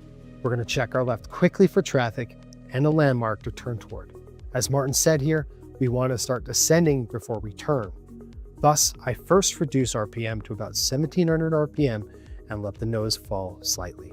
I then begin our turn. Again, remember to maintain pitch in the turn to keep the airspeed at around 80 knots. It's also important to turn with 30 degrees of bank, as less bank angle may seriously shorten the wings level time on base. We're coming up on the base leg landmark. Let's go wings level. We check our airspeed to be below VFE of 85 knots and select flaps 20. My airspeed target is now about 75 knots. As the runway appears in front of our left wing strut, it's about time to turn final. I begin our final turn with 30 degrees of bank. We're going to see that if I'm undershooting the turn as I'm prepared to reduce the bank angle, aiming to level out on the extended centerline. There we are, looking good on the glide path. Let's extend flaps 30 and reduce our airspeed to 70 knots. Now it is as important as ever to use the trim. Here we are stable on final, and from here, the landing progresses just like we practiced in our previous lesson. When you perform the session in the game, the goal is to perform several touch and go landings, practicing the pattern procedures as well as the landing and takeoff techniques on each lap. Therefore, it is important that you also become familiar with the touch and go procedure. A touch and go landing is one where after touchdown, the flaps are once again retracted and the engine power is increased back to full. The landing is therefore transformed into a takeoff without the need to stop and return back to the threshold for a new takeoff. The procedure is quite simple. Once you've touched down and the nose wheel is in contact with the runway, retract the flaps fully. Make a quick visual check that the flaps are actually coming up. Adding full power, be prepared to counter with right rudder in order to maintain the center line. Once your yaw is stable, check your airspeed. It should now be close to 55 knots and it's time to rotate. The rest of the takeoff procedure works just like normal. Learning how to take off and land and getting ready for your solo is one of the most demanding but also one of the most rewarding parts of learning how to fly, both in the simulator as well as in real life. Takeoff and landing exercises in the pattern involve practicing both the quite extensive traffic pattern procedures and learning how to maneuver the aircraft in takeoff and landing. As in real life, you'll find the exercises engaging, challenging, and quite intense. But practice makes perfect, and most students fly solo after just a few hours of receiving dual instruction in the traffic pattern. On our friend Chris's channel, Angle of Attack, you can join in on the action as his students take on the traffic pattern flying with takeoffs and landings. You'll see their journey, the highs, the frustration, and the excitement as they work towards their solo releases. Chris exhibits some of the best teaching techniques in aviation and shares our passion for creating fun and engaging aviation training content. Visit his channel if you're looking for inspiration in preparation for your solo flights. And this is it, the final lesson before your solo flight. You have already mastered the art of maneuvering, of takeoffs and of landings, and now only the final challenge awaits. So there's no time to waste in getting up there, joining the traffic pattern. And you can do that right now inside Microsoft Flight Simulator. Access to our curated in-game lessons are available at the Academy website, where you will also find a comprehensive rehearsal material, as well as an easy way to load the training missions straight into the simulator. Also, please know that if you're enjoying our educational content and the virtual flying courses we provide, please also consider subscribing or leaving a comment here on our YouTube channel. Right. That way, we will continue to be able to produce more and even better content in the future. Filthy, good morning. Yeah, they also did the 737 course, right? Yeah, it was very good. Very, very good. Thomas, too much. Good to see you.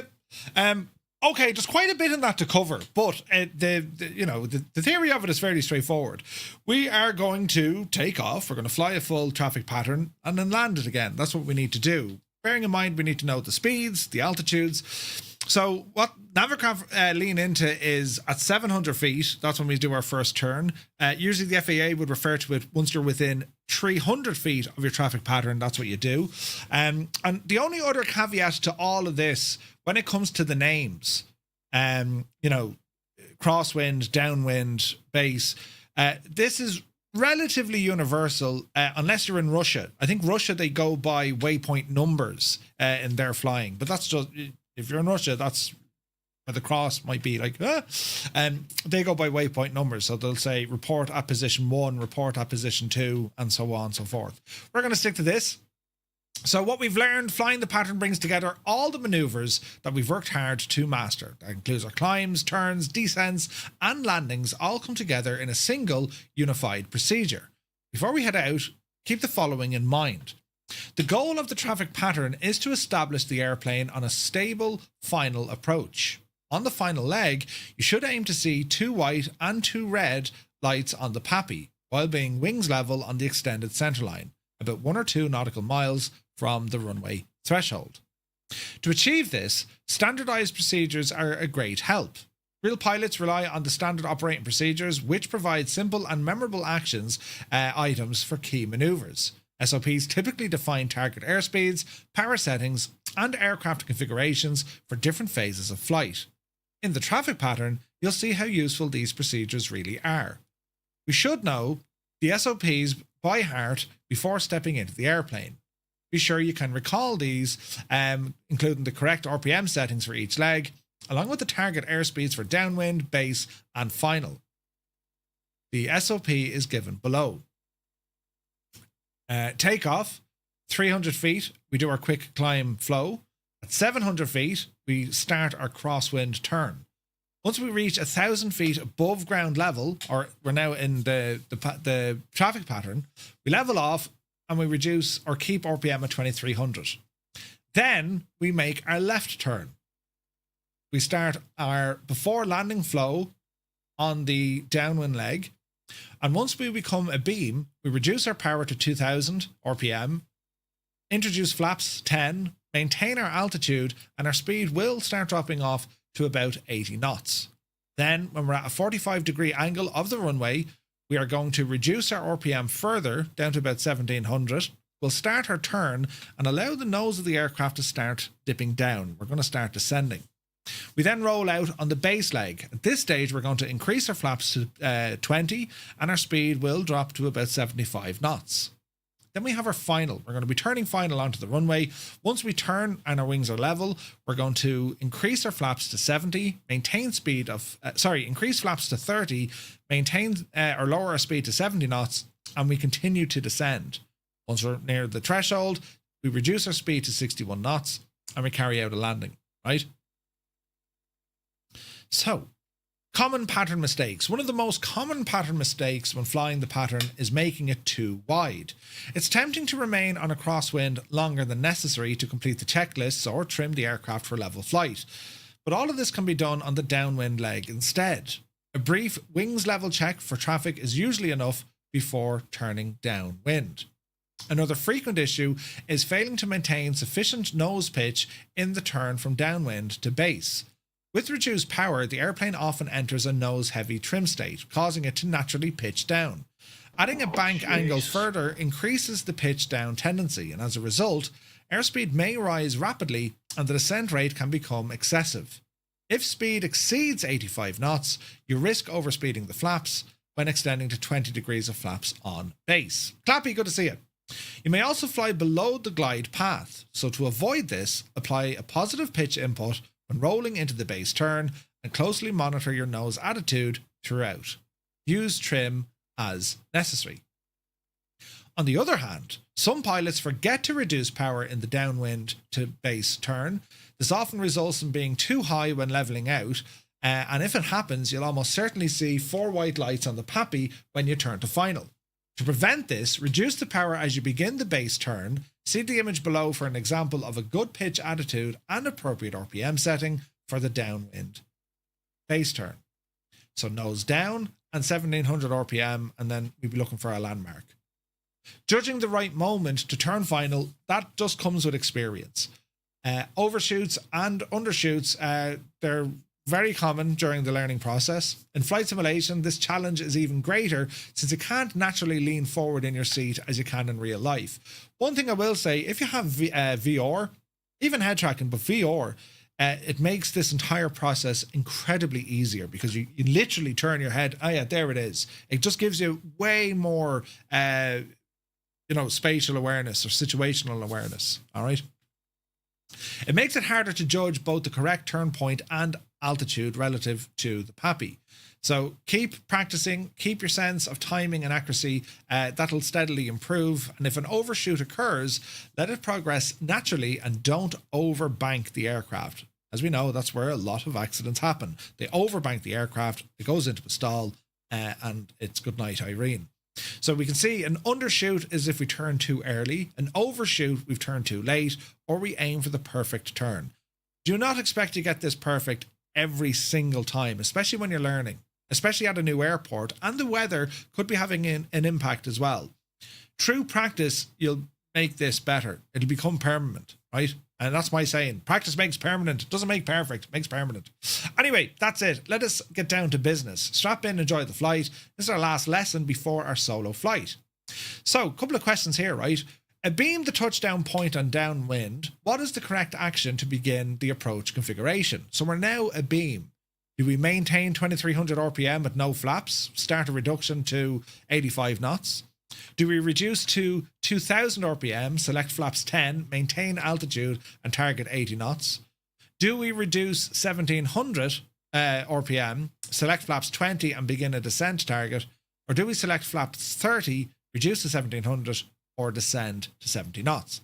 So abeam touchdown, this is when we're now getting ready to start our approach. So in this case, it should be reduced to 2000 RPM, flaps 10, maintain your altitude and target 80 knots. You happy enough with that? Matches the SOP at the abeam point. You're late turning final and you're going to overshoot the center line. What's the safest technique? Do we increase our bank angle beyond 30 and add inside rudder to tighten the turn? Do we keep the bank angle at or below 30, stay coordinated, allow the overshoot, then gently re-intercept the center line? Do we increase the pitch to reduce descent rate and increase in the bank 35 to 40 degrees?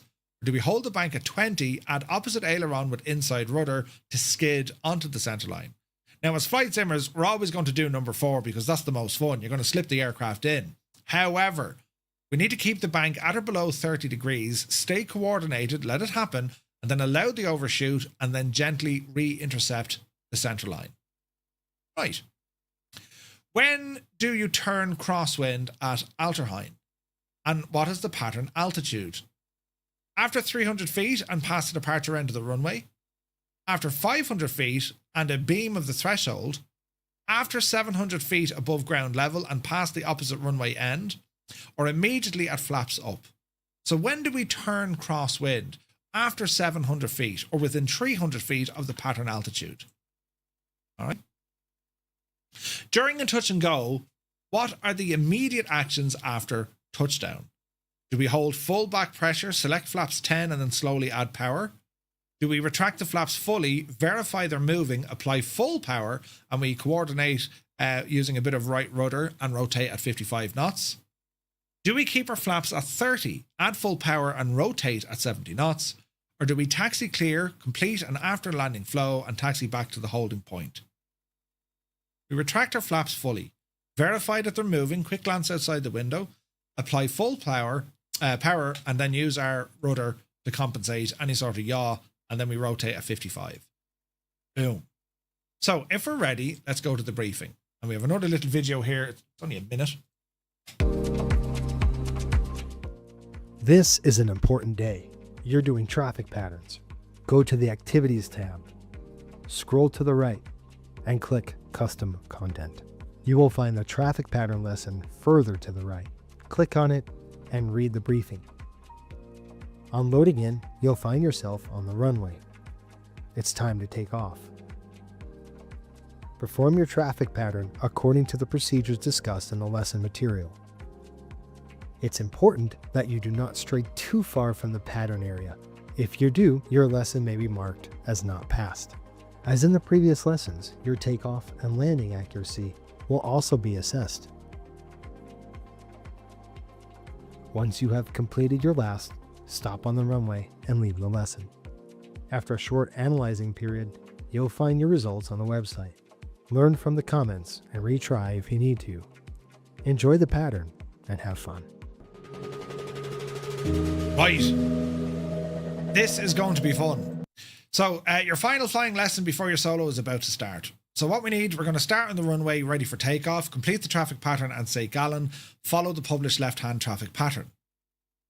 You must complete at least one full pattern, including at least one takeoff and one landing. So we might do maybe 2 laps here, maybe 3. Your takeoff and landings will be evaluated as they were in the previous lessons, with attention being paid to your speed, heading, flap settings, throttle positions, touchdown position, bank angles, and G-force at touchdown. Your flight path within the pattern is also going to be evaluated. Stay within the pattern area, which means following the proper parallel distance as shown in the video, as well as turning base on the 45-degree offset position from the touchdown area.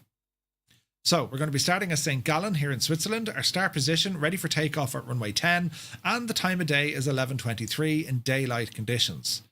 Sky is clear, temperature is 22 degrees, and the winds are calm.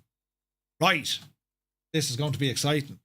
Now, the good thing about this, you know, never try and don't over stress yourself. It's quite okay to fail some of these, because the idea being is, well, so they're going to help you out. They're going to show you where you went wrong, right? And to be honest, I wouldn't mind getting something wrong, because at least then Navigraph are going to be saying, well, this is what you did wrong. You just need to work on it. And that's the secret to all of this. Practice. We have to keep working on this stuff. It will increase your accuracy then. Do you know what I mean? Captain Kenobi, good to see you, man. Welcome in. So what we have here is a traffic pattern. St. Gallen is at 1,300 feet above sea level, meaning that our pattern altitude is 2,300 feet. So these are little altitudes we need to remember, right? So let us see what's going to happen here. And remember our speeds and all the jazz as well, yeah? Traffic pattern event.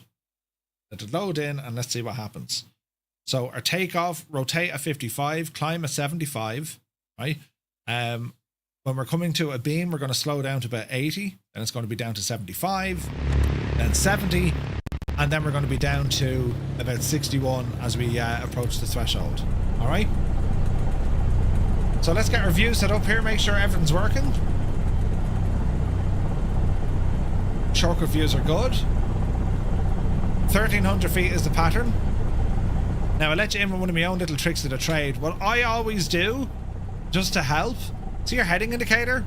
I always punch the runway heading dead ahead. So at any stage, a very quick glance at the compass will I'll know where I'm going to be. We're going to be making our turns, we're going to be making 90-degree turns. So that'll be 90 degrees, 180 degrees, to 70 degrees until we do a complete 360. All right. So aircraft configuration. Flaps need to be set for takeoff. If we need them, we may not need them here for takeoff. So let's see what this does. They weren't giving us the flaps. All right. So are we ready? Let's give it a bash and see what happens. So power coming in.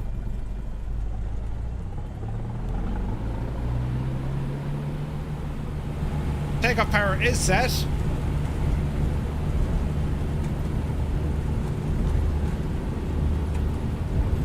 Airspeed's alive, and we're looking for 55 knots. There's 55, we're getting light. Yep, see daisy. And we're going to pitch to hold 75 knots in our climb.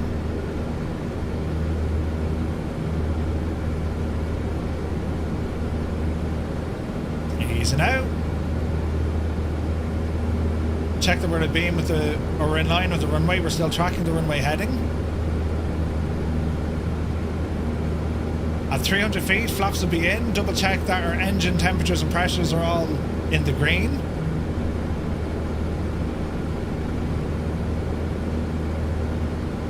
And then once we get in to within 300 feet, or in this case, at 700 feet, which is here, we start our turn.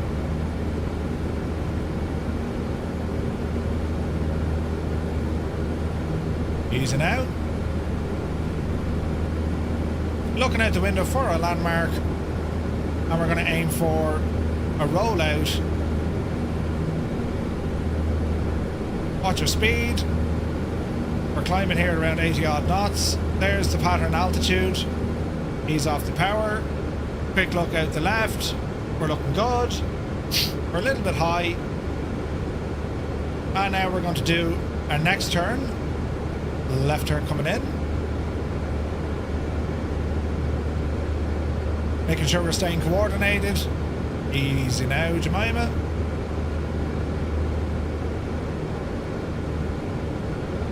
And as we roll out here, we should be starting our downwind leg.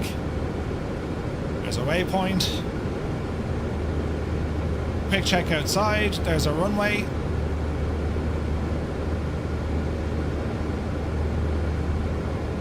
And we're not looking too bad. Okay, keep an eye on what's happening here now. So we're roughly midfield. We can see the beam point. Watch our altitude as we're doing this. Small bit of trim. As we're getting close to a beam, we're now going to reduce our power to 2000.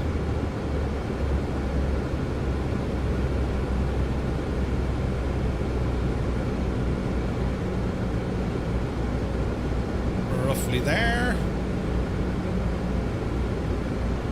And we can apply our first notch of flaps. Then, once we're within 45 degrees of our threshold, roughly there, we're going to bring it down to about 1700 and start our turn. And we want to watch our speed here as well.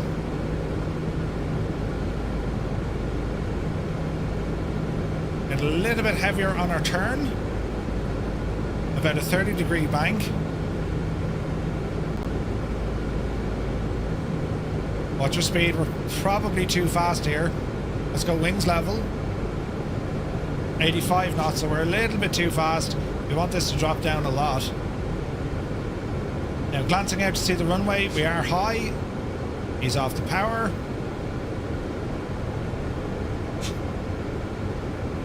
Easy now. And we can start now our turn to final.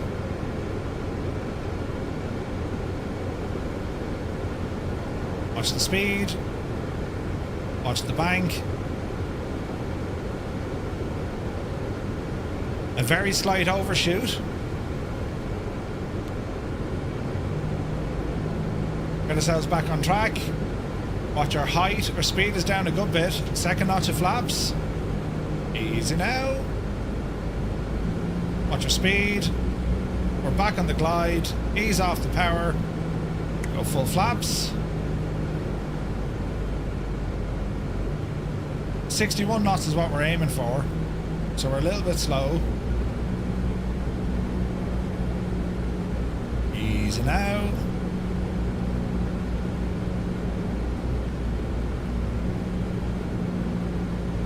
Alright, Dreamy, sleepy, flare. nighty, snoozy, snooze. There's a touch. Easy now. We're going to go flaps in. Full power. And we're going to rotate at 55. Oopsie daisy. And we'll try it again. Filthy the timing. Jesus, the timing. Okay, pitch for 75. Let's try this again.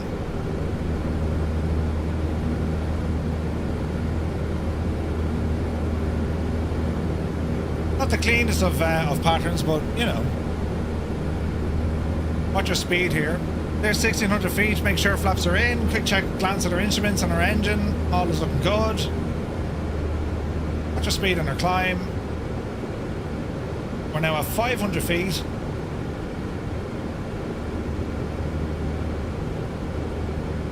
And once we get to 2000, it's going to be a left turn.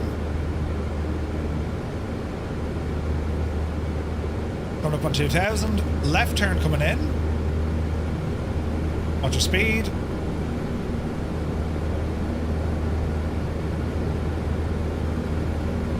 Easy does it. Got 100 feet to go. Gonna roll out. We're on the crosswind leg. Let's get ourselves trimmed. Level flight, 2300 feet. Airspeed starting to pick up. Quick check to look. We'll do our turn here now in a moment. We watch our speed and start our left turn. Easy does it. Altitude is good, speed is a little bit better. And let's see what we do on this leg. Watch our altitude. There's a landmark straight ahead. Roll out.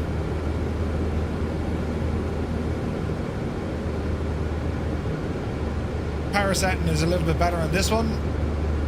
Runway's on our left hand side. We're now on the downwind leg.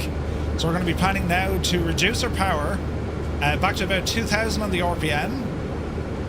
And we'll be introducing a notch of flaps here as well. So once we're roughly abeam with our touchdown zone, which is coming up, we're going to bring the power back to 2000, hold our altitude, and that's going to slow us down to about 80 knots. So as we hold the nose, speed is dropping off.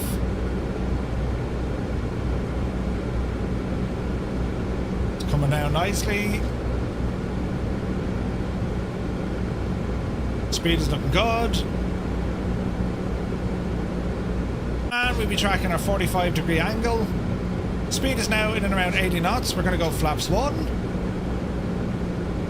And we'll start our turn.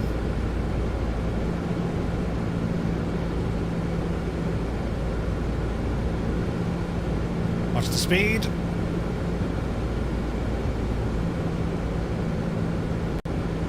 There's our turn. Let's level out.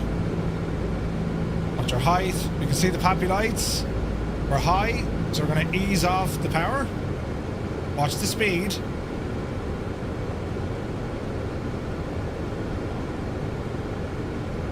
We're a little bit high on this one. Okay, 76, go flaps 2. And let's see if we can correct things here now. Left turn. Watch your speed. That was an undershoot, so we need to ease this one off. Watch your speed. Easing out. Flaps full. Watch your speed. We're back on the glide. A little bit messy this one. Watch your speed.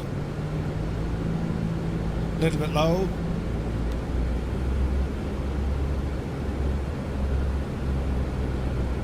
And ease away into this.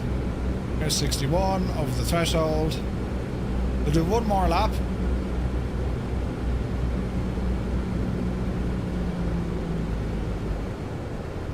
Alright. There's a touch. Flaps coming in. Check out the window. Flaps are moving. Keep it on the center line. Accelerate to 55 knots. Rotate. Oopsie daisy. It's quite difficult. Michael is here. Good to see you. Alright, pitch for 75. Yup, you divil.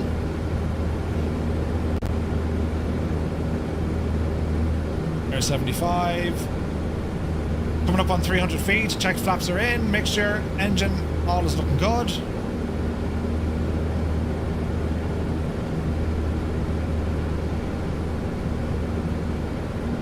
Coming up on 500 feet. That's when we'll be checking out our checklist. Power's looking good. We're now within 300 feet, so it's going to be a left turn. So we start our left turn.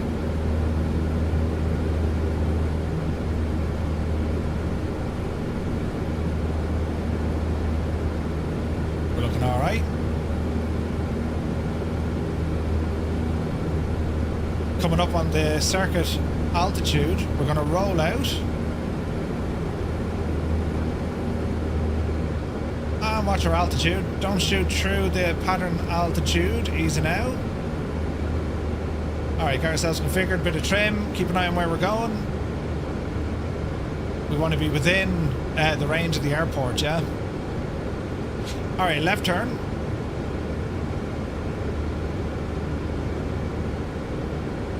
You're from Carrick Macross. Nice. Welcome in, buddy. In a box, man. Welcome aboard.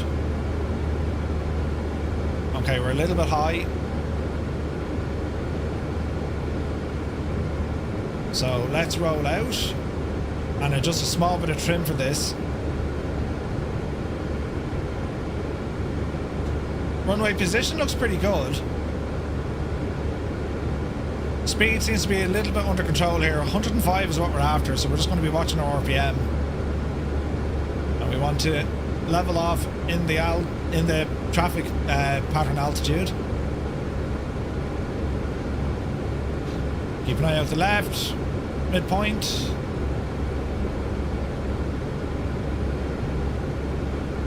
We're getting to be a beam once again, so we're going to reduce our power. 2000. Keep the pitch right. Let the speed bleed off. We want it under 85.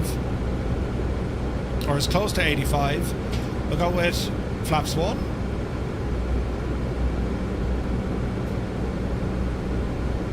And then we're going to wait until it's 45 degrees to our touchdown point. And we'll start our turn.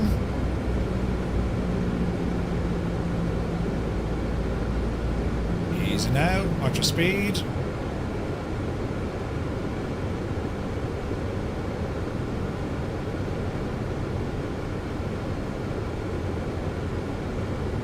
Alright, roll out. Happy. Not too bad. Okay, we'll go second onto flaps. This will drop our speed down. It'll also have a tendency of putting the nose up, so you want to be counteracting that. Speed is looking good here. We're a little bit high, but not too far. We can correct this as we turn final. Alright, 70 knots.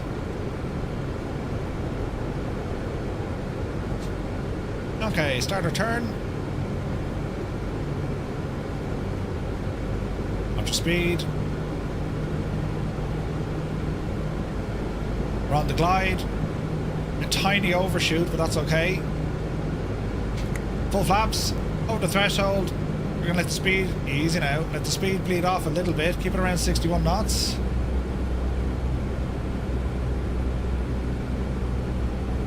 Easy does it.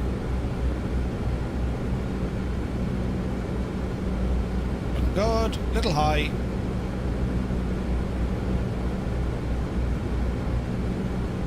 Okay, we're going to watch the flare. Power out. Watch the flare.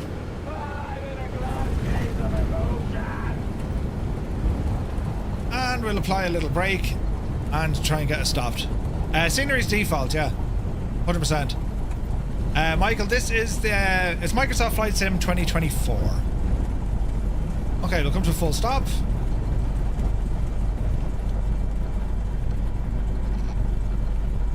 Alright. You had your arse in the centre line there. I did. We were a little bit better on this one. Okay, so we're going to end this flight. And now let's see what the Navigraph Academy is going to tell us on how we did, right? So, flight is in progress, lesson in progress. So this will take all the information that we've done. And this is going to be interesting because I know my speeds were off. My turn was off. I did an overshoot. I did an undershoot. The last one was pretty accurate. But definitely engine management or energy management I struggled with there. Altitudes were fairly okay, give or take. I was within 100 feet. So I think the main challenge for me on this one was definitely speed, right? And altitude, especially from being a beam, right? So let's view the analysis. We got 95%, happy day. And this is what we've done, right? So let's go in and kind of figure this one out. So we can see, by and large, our pattern wasn't too bad, right? We pretty much kept the shape of it, right? I found the real life Murph that always entertains me as his Say Intentions crew announcements. Nice. Mikkel, good to see you, bud. Good to see you. Okay, so let's have a look. Our takeoff on 3 of them were perfect. So our takeoffs were fine. Our traffic pattern flow. Naughty Gnome, thank you very much indeed for 61 months. Cheers, buddy. Thank you very much indeed. Briggsy says, I want to get Say Intentions. Am I doing discount codes? No, there's no promotion codes or any of that, Briggsy. No promotion codes. Just grab it, man. It's worth it. It's brilliant. Okay, so our upwind takeoff grand. The downwind 75 on lap 1. Right? So we're within 400 meters of the checkpoint. Okay. Our base turn on lap 1 was decent. Lap 2, we fixed our downwind. The base was roughly the same. So you can see it, the base turn on all of them, it wasn't great. It was good, but it wasn't perfect, right? Because the distance of being a beam, we were probably a little bit beyond it. A little bit beyond it. Do you know what I mean? Say Intentions is 100% worth the investment. Yeah, it really is. There's a month free trial. I don't think there's a month. There's 24 hours. 24 hours free trial. Do you know? Well worth it though. So this is where we need to do a little bit of work. A beam, right? Energy management. So lap 1, score was good. Threshold on lap 1, unsatisfactory. Yeah, we got our speed down way too low. Way too low. All right. Short final on lap 2. Score was only 50%. That doesn't make sense, but however. Short final lap 3. 2, 7, and 16. 3, 7, and 77. All right, okay. So energy management, which I knew myself. The last bit then was the landings, which were okay. Satisfactory was the second one. So not too bad, I would say. Not too bad at all. We scored high overall, and we did 3 laps. Not bad for our first solo, yeah? So we'll say, right, we've now completed that. If to continue on, we'll be doing this next week because this will be our first solo, right? We're going to be doing this one next week, and it's the same crack again. We'll be doing the 3 of those, do you know? Basement Gamer, thank you for the follow. So that's going to be next week, our first solo flight, right? And then after that,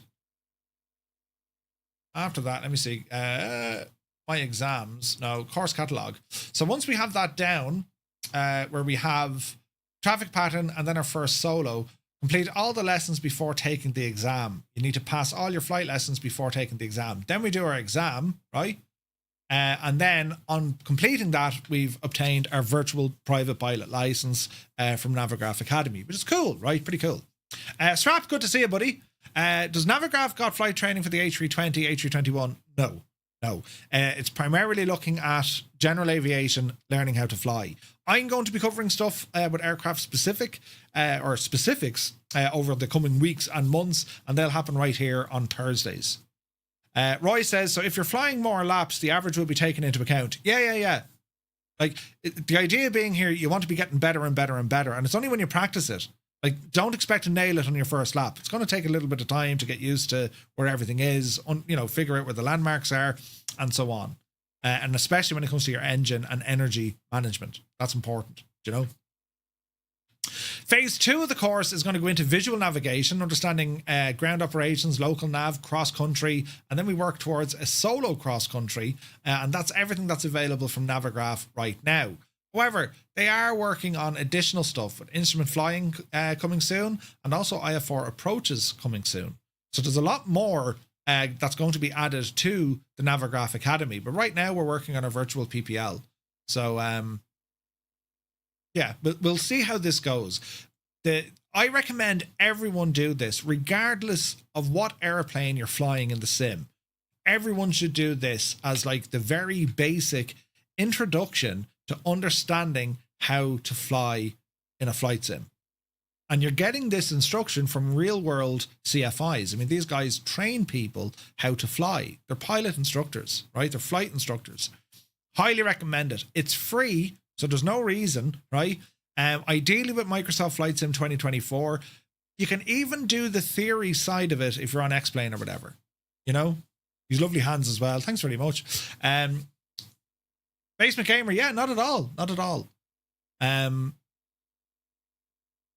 So yeah, highly recommend everyone goes off and do this course. Next week we're going to do our first solo, right? And once that's all complete, we'll be looking then at phase 2. Visual navigation. Navigation in general, as you want to kind of figure out, well, okay, we've learned the fundamentals of flight. We can now do pattern work. But what if, you're not just going to load up the sim and do traffic patterns. You want to fly from point A to point B, or it could even be a point C, right? So that's where navigation comes into it. So you can kind of see the building blocks, elementary flight into navigation. Then we get into understanding the weather, because the weather will not only impact on your navigation, it also impacts on how the aircraft will fly.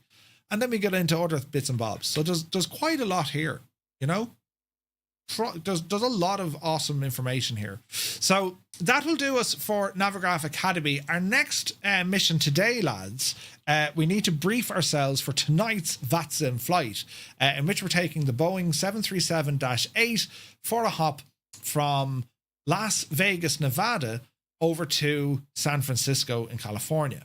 So we made it to Vegas, had some cracking ATC along the way, and now all the casinos have taken our money. We need to get out of here before we lose our shirts. We're heading to San Francisco.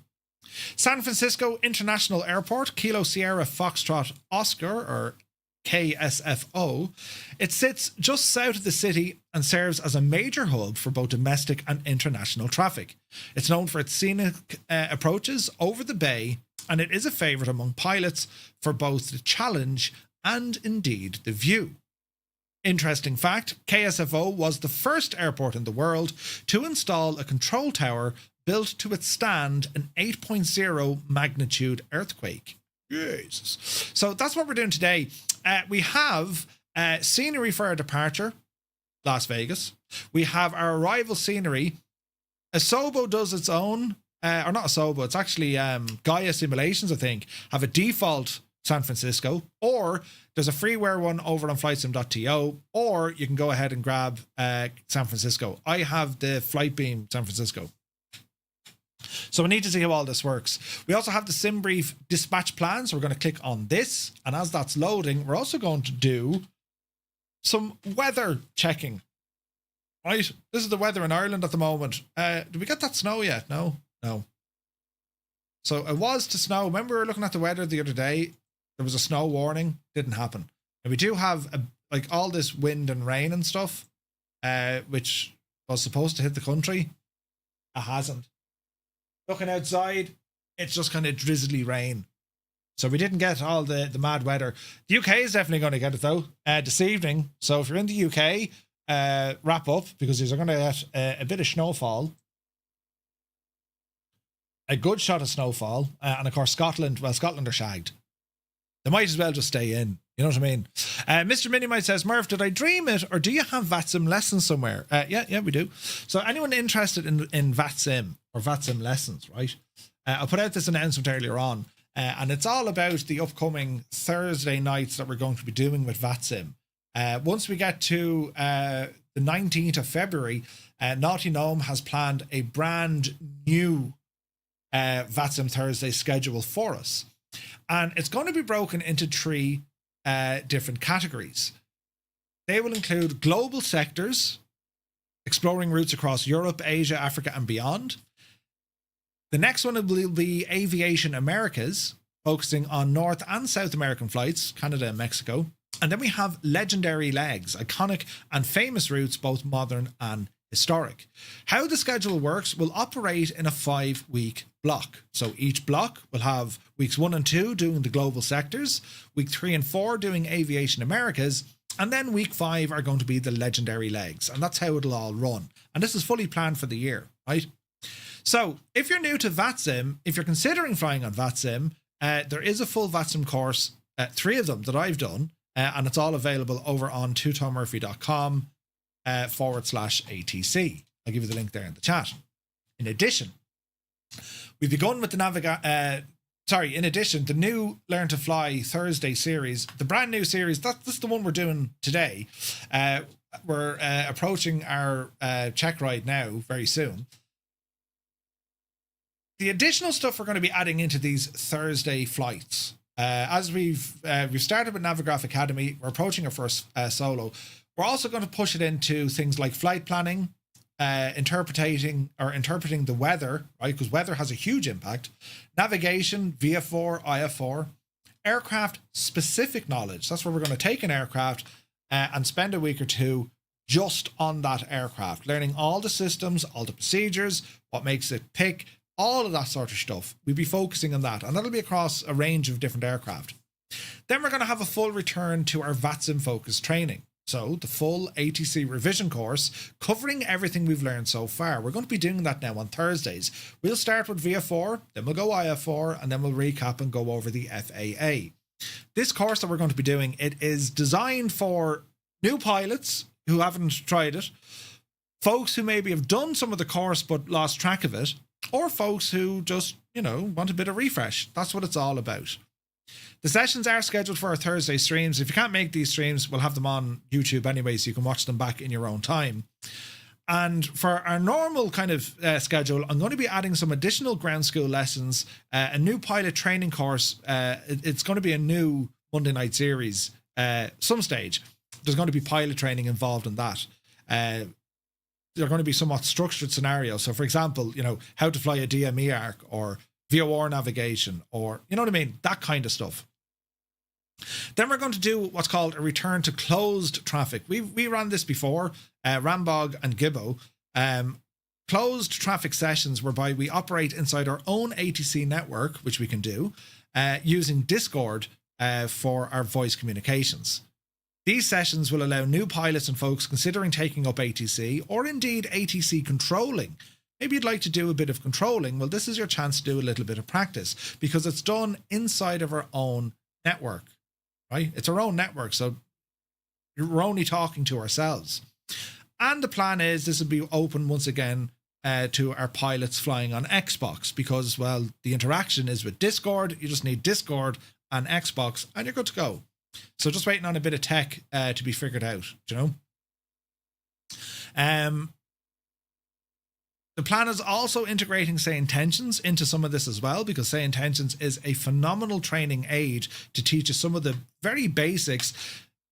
Don't worry too much about following, real world hardcore or hard coded procedures, right? Because, well, ATC in the real world has to be fluid, right? And with Say Intentions, it can be difficult to get kind of Irish phraseology versus UK phraseology versus French phraseology, Swedish phraseology, and it's very hard to do all of these things. But by and large, it will achieve the following. It'll definitely break the ice for you. If you're anyway anxious or just not fully comfortable dealing with an online network, Say Intentions it's its own network, right? And it's just you and the AI. So you don't even worry about its feelings, right? So that's kind of where things are going, especially on our Thursday courses. And the Vatsim stuff, as I say, it's all available over on the website. If you go to twotonemurphy.com/ATC, you'll see the different courses that we've done. We've done VF4, IF4, and the conversion course. And that book I was showing you earlier on with all the information, each and every bit of information is in that. If you were to click, let's say we want to go into the IF4 or the VF4 series, Gibbo has all the streams that we've done from start to finish, every single live stream, right? So there's a lot of watching in that, but that's where you learn it. Learning how to talk to ATC, that's what it was all about. And then our VF4 procedures, in particular, pattern work, traffic patterns, joining patterns, all that kind of stuff, yeah? Then we did revisions, and then we went off and we did our check rides and all the jazz. There's a lot of stuff here, and that was just the VF4. If you go in and look at the IF4 series, that's where we're using instrument flight rules. This is where we did it all as well. Again, all the videos are there, and we covered an awful lot of stuff with this. Control zones, shared cockpits if you want, departure to Unicom, getting your IF4 clearance, right? Then we did international flights, oceanic, all that kind of stuff, and then holes, missed approaches, all the different things you need to do. And then we did our Vatsim flights, and then the revision, and then there was a tutorial bonus of how to file a course flight plan. And then the last one we did was the most recent one, which was the FAA conversion course, and all these videos are there. This was heavily focused on the Boston Virtual ARTCC, the wings over New England. I still have flights on that course to complete, which we're going to be doing on our Thursday streams. There's still a handful there that I need to complete, but they cover the basics. Pre-flight, traffic pattern, flight following, Class B airspace, VF4 cross-country, IF4 and departures and ILS approaches, IF4 VOR and airways, IF4 star arrivals into Class B airspace, Bravo, and then we did our check ride. So there's a lot of content just on ATC, theory, general flying, tons of stuff. So there's barrel loads of information there, and it's all free. So be sure to use it if you find it helpful. Now, what we're doing, we're looking at our flight for this evening. Let's get an idea of the weather. We're going to be departing out of Las Vegas at around 2000 Zulu time. So looking at the temperature, well, it's somewhere between kind of 8 and 10 degrees. When we ramble over to San Francisco, let's have a look there, Sacramento. San Francisco, it's going to be kind of the same, maybe a little bit warmer, 10 or 11 degrees. Let's go to 10 o'clock. About the same, 10 or 11 degrees, right? Will all this be live on Twitch? It will, Clappy. Live on Twitch and YouTube. Okay, so temperature, there's nothing adverse I need to worry about. Nothing major, right? Wind is going to be the main one. So let's look at the wind. So if we go back to Vegas, looking at 8 o'clock this evening, the wind is coming in from the north. By and large. Now, mountains are going to have a bit of jiggery-pokery with that. So it could be the case that we'll be departing to the northwest or west, right? So we need to watch that. So the wind at the moment is coming in from the north, and it doesn't seem to be changing anytime soon. If we ramble back over to San Francisco, that should be much the same story. The winds are indeed coming in from the north, and if you look at later on this evening, no real changes. If anything, it's getting a little bit windier, 15, 20 knots, all right? All right. What about our cruise winds? What are we dealing with here now when we go flying? It's going to be windy as a devil. And as we leave Las Vegas, we're going to be dealing with a crosswind of 50 to 60 knots. So our crosswind and a slight headwind. So that'll slow us down a little bit.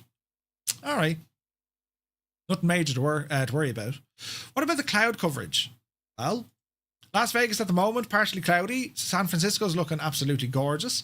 And later on this evening, we should have clear sky conditions in San Francisco on arrival.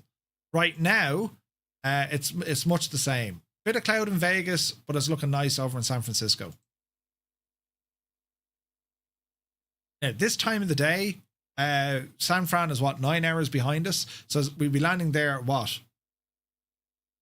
o'clock, 2 o'clock in the afternoon, something like that. So we shouldn't have much mist or fog. We shouldn't. Because the temperature's high up as well. All right. So that's our weather briefing. We can see that, yes, we're dealing with winds coming in from the north. We're not expecting any heavy rain with precip. It seems to have passed us, even though there was a band of snow moving. But come 9 o'clock tonight, we should be in the clear, right? Because there is a weather front coming in, but we're going to pass all that and we're heading over to San Francisco. So that's our weather done. Right, I'm happy enough-ish with that. Now let's go into our sim brief flight plan because, well, this is what the flight plan is going to look like. So we're going to start putting in some information. We're going to be in Firefly 235, departing Las Vegas, heading to San Francisco, and we're going to check our aircraft for this evening as well. So I'm going to say it's the Boeing 737-8. Now, Corn Wolf was saying that he had the cargo variant of the aircraft done.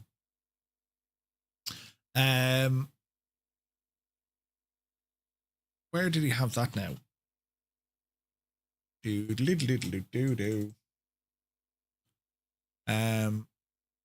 Naughty no one's been testing it. Is it working okay, Naughty? It's good, grand. Okay, where did he put, is it in the usual spot? Let's have a look.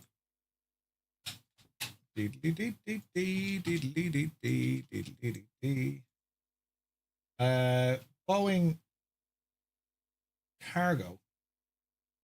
Got that. And what we'll do, we'll exit out the sim for a moment because I want to install that livery, and we'll see what the crack is.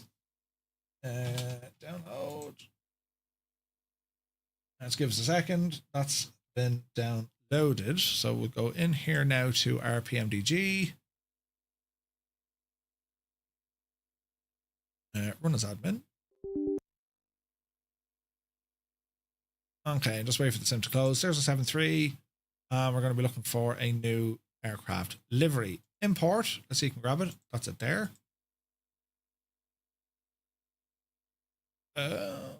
Import. Importing files. There she goes. Larry, good to see you, buddy. Hope you're well. Okay, so quick check down here just to make sure. There's a Firefly and there's a Firefly. Okay, Firefly Air Cargo.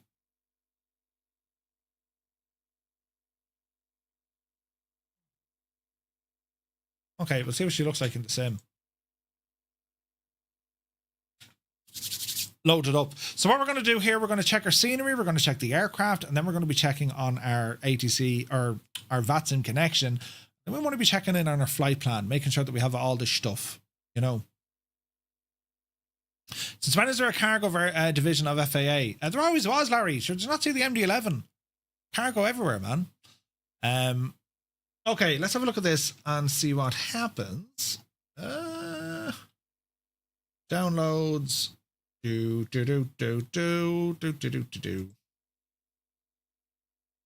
the cargo livery for the Alpha, we had it on the MD-11, if I can remember correctly.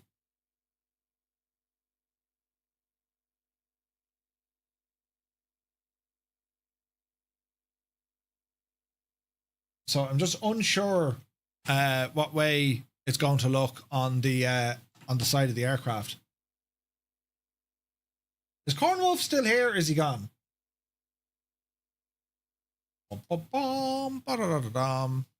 Because it shouldn't have cargo up at the front door. You know what I mean? The cargo should go behind it. So whatever way you read it. I can't remember. How do you get online in Microsoft Flight Sim? Gaming people, can you be more specific?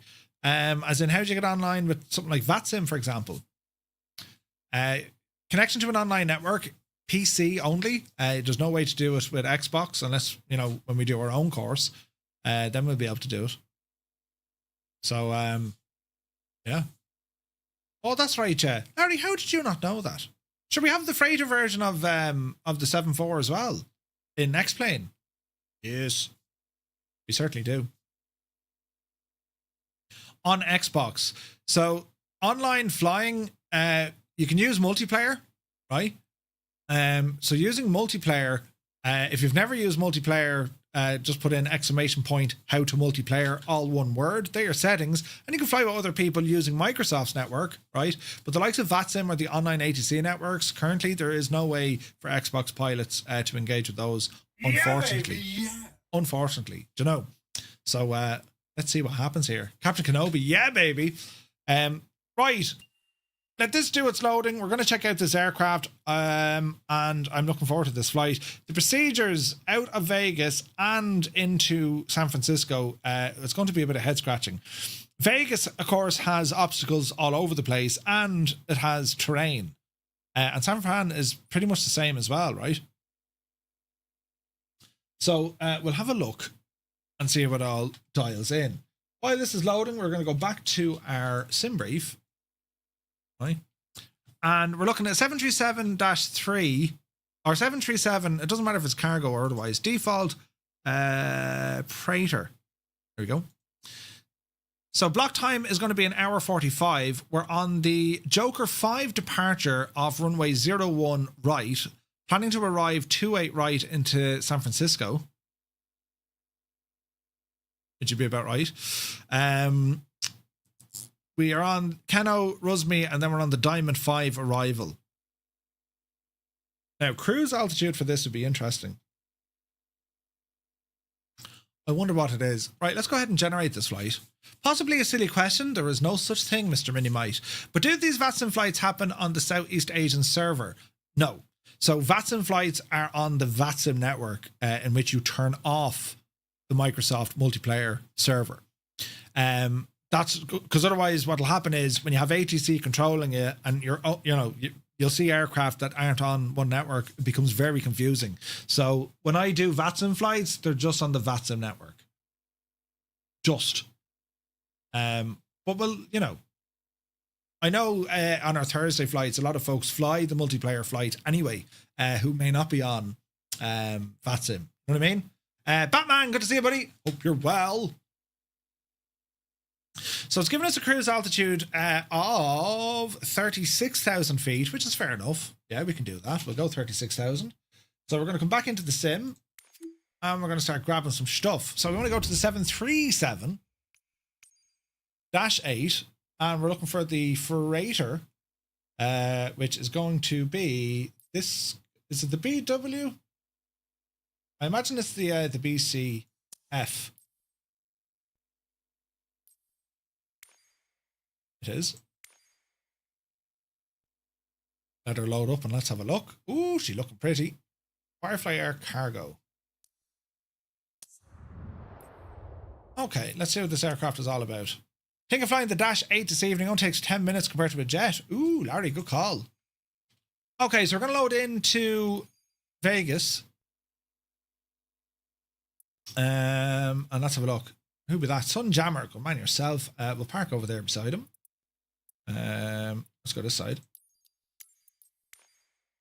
So we go custom, live time, live weather, and load him in the aircraft.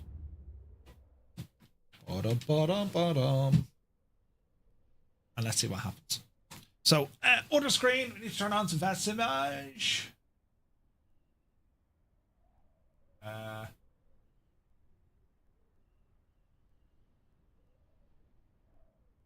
Where is this now?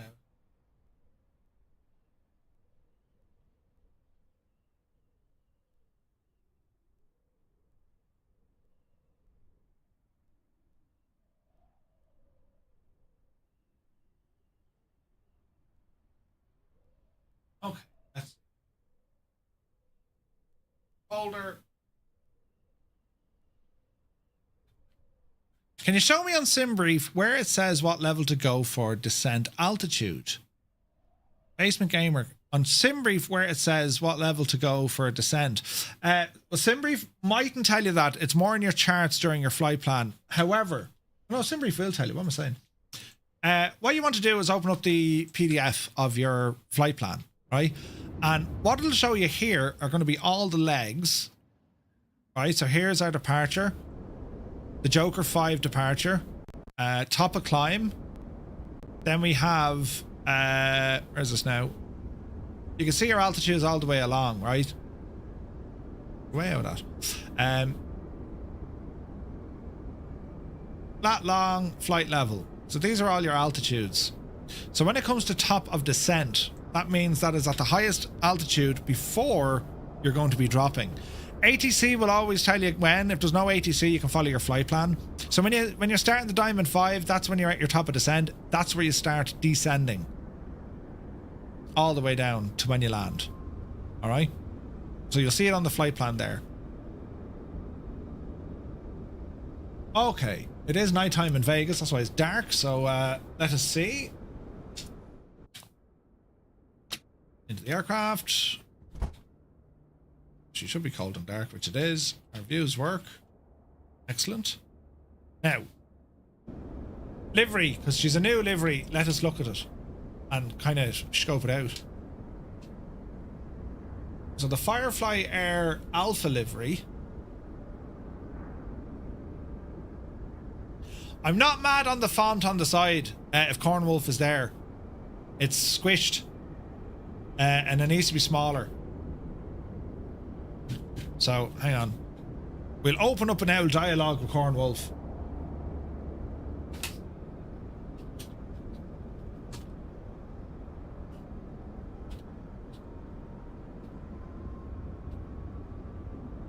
On the 737 cargo, it's to be smaller.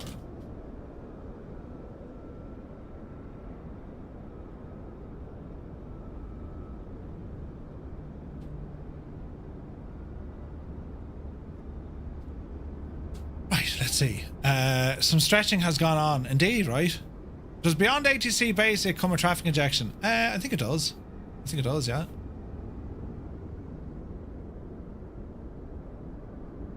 Yes, the font is a little bit big.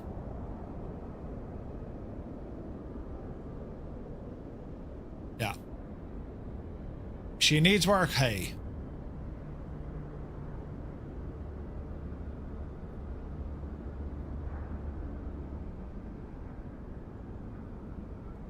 I love that livery design though. Gibbo designed that. He's an absolute genius with liveries. Looks savage.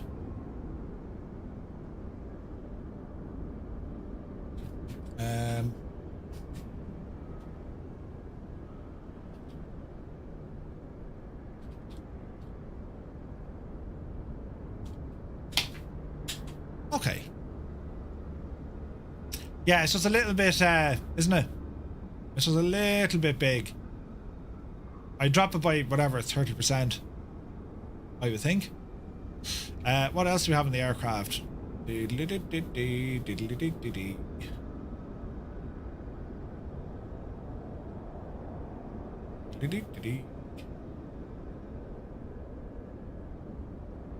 Cool.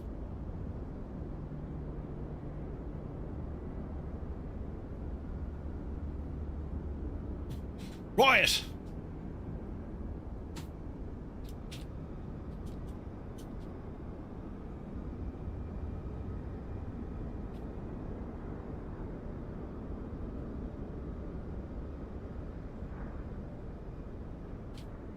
Where is this now?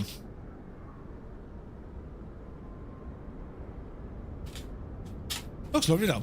Mark Spawn, good to see you, buddy. Did you find out what the disconnecting noise was? Yeah, USB hub. Just pull out the power cable, plug it back in. Do you know? Right. Anyway, let's see. I don't know, is that for Cornwolf's sanity? I don't know. Is that a simple fix? It does look very good, but it just needs to be. It's too big, I think. What do you guys think? I think it's too big because you can see it's a little bit blurry, like. Thank you, Zith.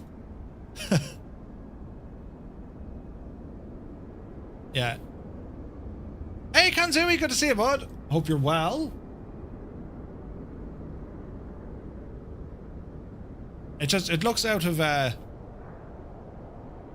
paint over the decals and paste new ones. Yeah, I don't know. It's stretched vertically too much. That needs to come down and then drop it in a little bit, you know? That's what I think anyway. Anyway, there's no panic on it. The main thing is making sure that our scenery is working, which it does appear to be. So there'll be the strip. And everything looking okay. Sort of, nearly. And our airport. Kind of, nearly, sort of. Looking good. Northern Aviation, thank you very much indeed. No, I didn't make this one. This is Corn Wolf doing this one, Kanzui. Northern Aviation, thank you very, very much for 10 months, buddy. Cheers, man. Insane support from the man. Right, now, ground operations. Can we have the ground power unit? And while we're waiting, can we connect to some Vatsim as well? So that's going to do its model matching and start thinking about life. I wonder, do I need like a friggin'... So my Vatsim screen is in a terrible... Right. Remote connected. Okay. Connect. Okay, we're live. So we should see a Sunjammer appear if we did this right.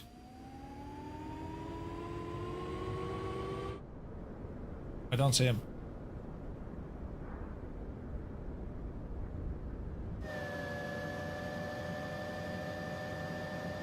Where are we getting that sound from?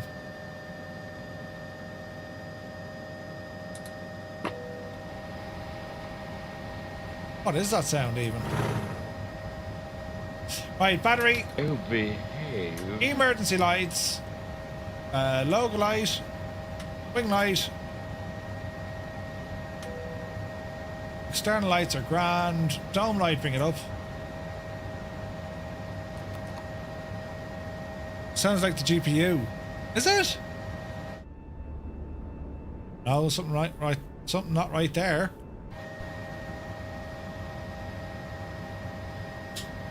Disconnect from Vatsim.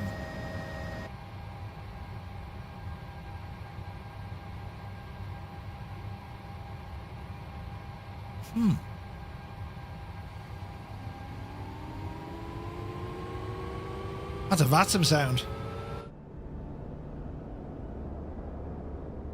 What the deuce?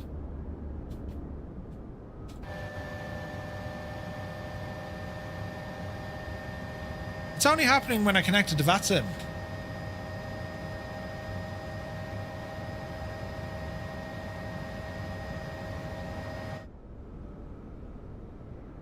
I'm not... There's no other aircraft here.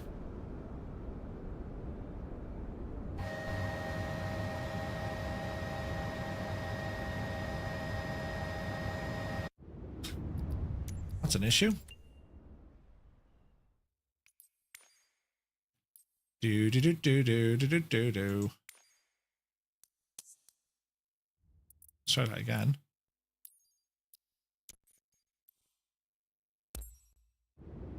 Air blower in the cockpit. No, it was good. Would you believe the sound is actually, once you connect to Vatsim, that's where the sound is coming from. Most unusual. Right, try that again. You need to set parking brakes to request ground services. Yes, yes, yes. Let's see, let's see. Okay.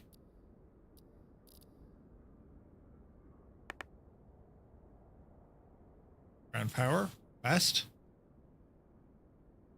Do do do do do do.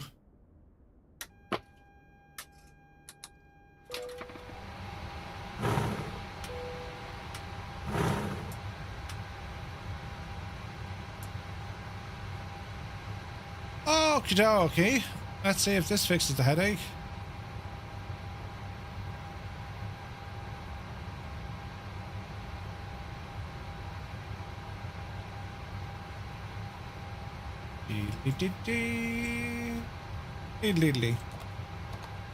Try it again.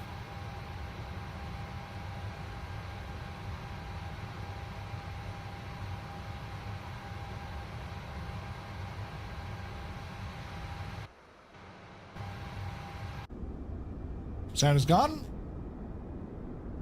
There's aircraft. I was only getting the sound internally though, Larry. I wasn't getting it externally, which is a problem. Which seems to be fixed now. Aircraft? Livery? I don't know. Right, let me see. What do we look for here? Oh yeah, connecting.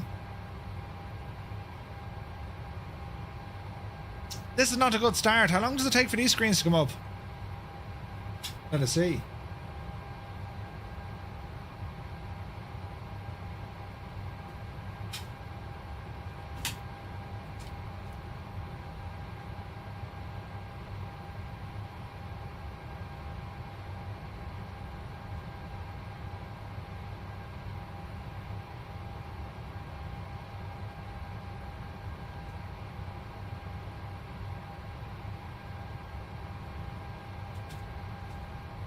Okay.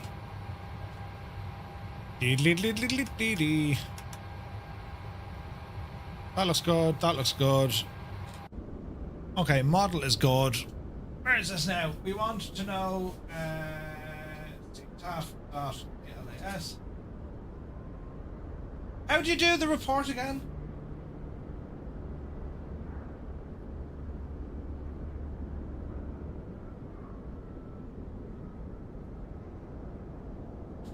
What's the command for vPilot to get you the CTAF frequency? Wasn't it just CTAF? Dot. Bloody hell. What was it? How do you get that frequency again? Dot CTAF.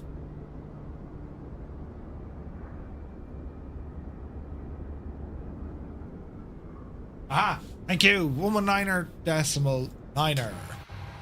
19er.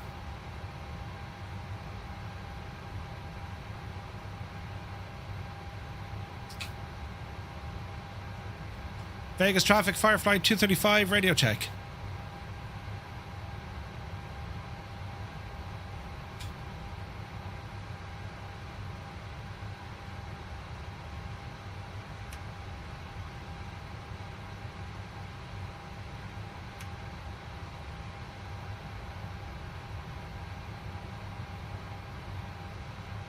Hello? 555. 5 by 5. Thank you. Right, that's working. Dot CTAF. Sound. Okay, so aircraft is looking okay. Scenery is looking okay. Right, let's look at Navigraph. IF4 and let us import our flight from SimBrief. And let's have a look. So we're going to be blasting out of Vegas on the Joker 5 departure. Runway, diddly-do. Runway 01 right. So let's have a look. So departure 01, climb and heading 014 to 2600, then left turn direct Bezzy at or above 5000, then on track to Hurley, then on track to Quinn. Okay. Top altitude 190.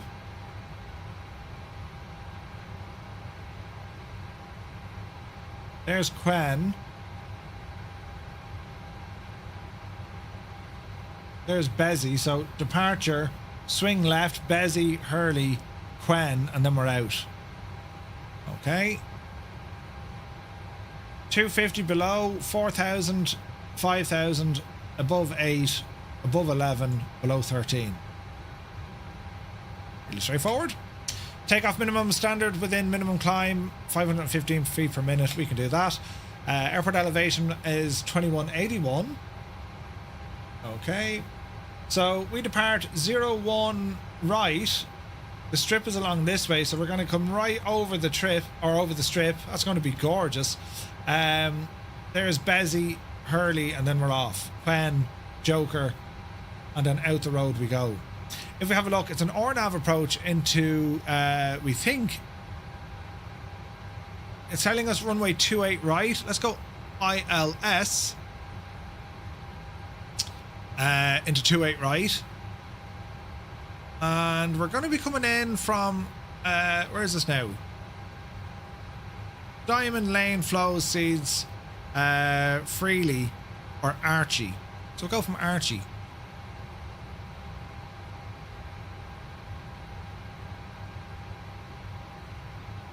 Okay.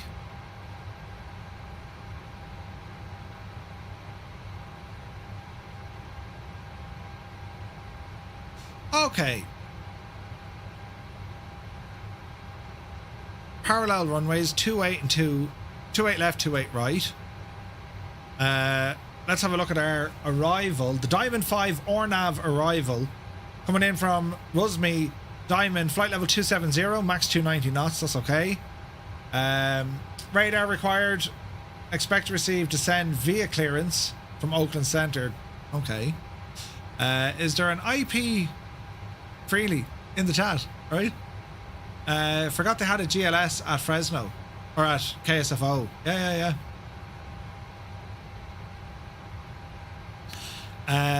Let me see. Coco guy, how much does it cost for all your setup? Lots and lots. Over the years, you pick it up over the years, though. You know what I mean? All right, let's have a look. There are some holdings there if we need them. Always and flows. So there's 2 holds if needs be. That's where they are. The hold, fairly straightforward. So if it's busy heading into San Francisco, be aware of that. There's 2 published holds in here, right? Mark, no. It was to hit us, but nah. I don't. It was forecasted, but it didn't happen. The UK are getting a bash though. They're going to have it this evening. Right, our arrival then. Let's have a look at the ILS approach. So we're going to be coming in this neck of the woods from Archie, right? Mandatory 7,000 feet.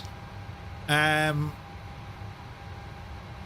to 3,000 feet, 4.2, 284 degrees, 3 degree glide slope. And let's have a look. If all goes terribly wrong, missed approach, climb to 3,000 on the San Francisco VOR, the radial 281, which is runway heading, over to Vicu, 12 miles from San Francisco, and hold. Missed approach requires minimum climb of 350, that's grand. If unable, meet climb gradient, see the ILS, that's fine. So this is fairly straightforward. On the 2.8s, keep flying straight out and you hold. Fairly straightforward, right? It can do blooming, yeah. I mean, like, for all the gear I have, you pick it up, like, you can go out and buy everything you think you want, but in reality, you'll start adding to your flight sim when you know you wanted something. Does that make sense?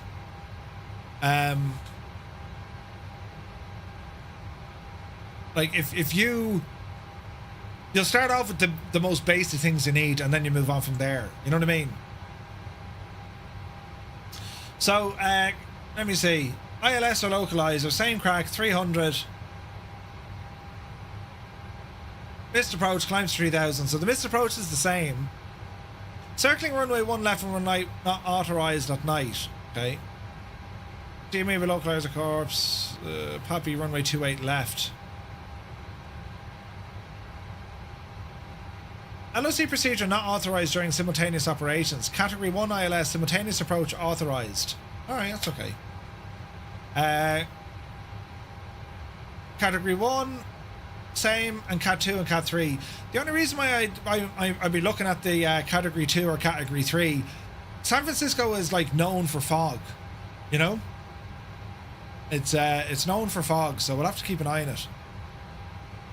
But I don't think we're going to have fog here tonight, so it's fairly straightforward in terms of a hold. Fly runway heading, hold, and then we'd be vectored. And we've the Oakland Veer War here to keep an eye on. So when we land, if we're on the 28s, where are we going to be parking?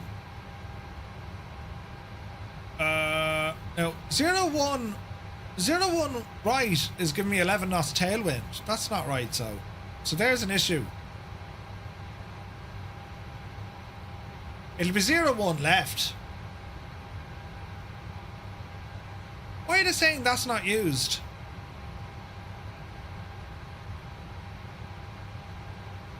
It shouldn't change because looking at the wind is coming in from the north or northwest, you know?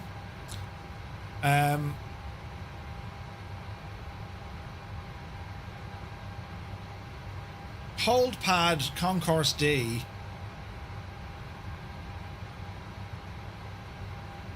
Maverick helicopters. I flew with them. They're deadly. In the car park, yeah. Right? Okay, our routing is quite nice. It's over the old Sierra Nevadas here. That's going to be gorgeous. And then when we land, where do we want to be parking? Let's go in and have a look at the old airport. General aviation's up to the right hand side.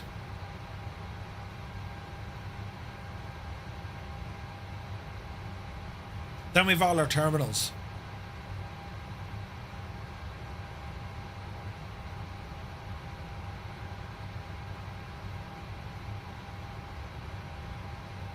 (320) at 15. That's not going to change our landing. Sure, it's not.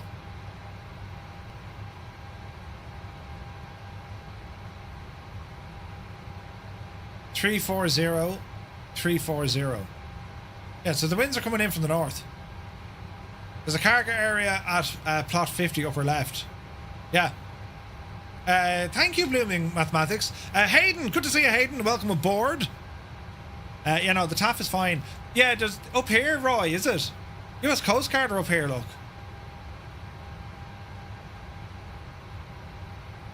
So plot, what do you say, plot 50? Yeah.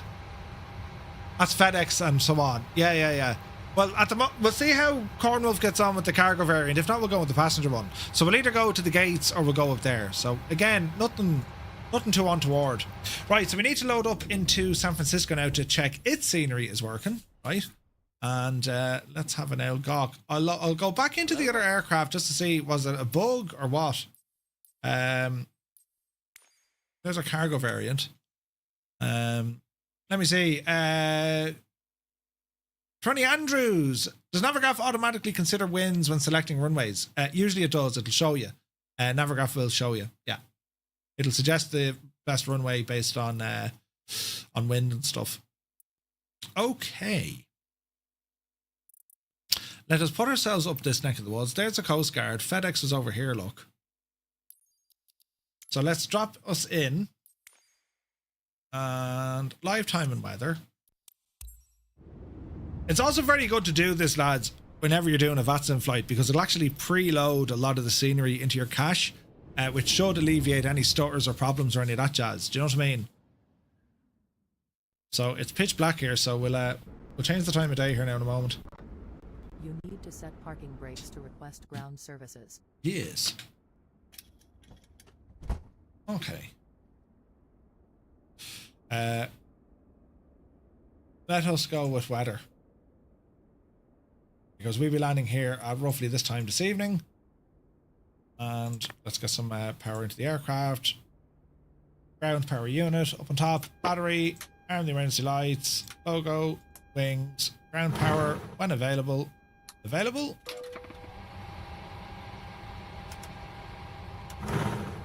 And get some electrical pumps turned on here as well. Okay, so let's see, can we reconnect to Vatsim? Let me see. Make sure you haven't parked on top of someone, Murphy, you big idiot. Come hither, screen.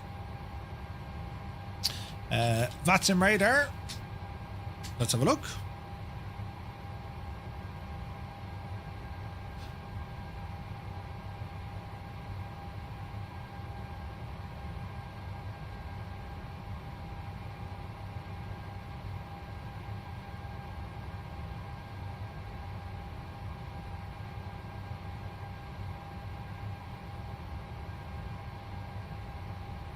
Who's that now? Is that one of us? Because I need to add them to my little list of friendlies. EINC, that's Larry. Jesus, Larry. How do I add Larry now as a buddy? How do we track aircraft? How do we add Larry as a buddy? Here, is it? There you go. Add to friends. Larry. Man, Larry. Brilliant. Is it wise to add Larry? Okay. Let's connect to Vatsim.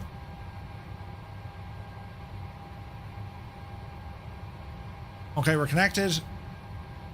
No issues with sound, so it was just something back at Vegas. Okay. Let's go exploring the airport. So we're at FedEx.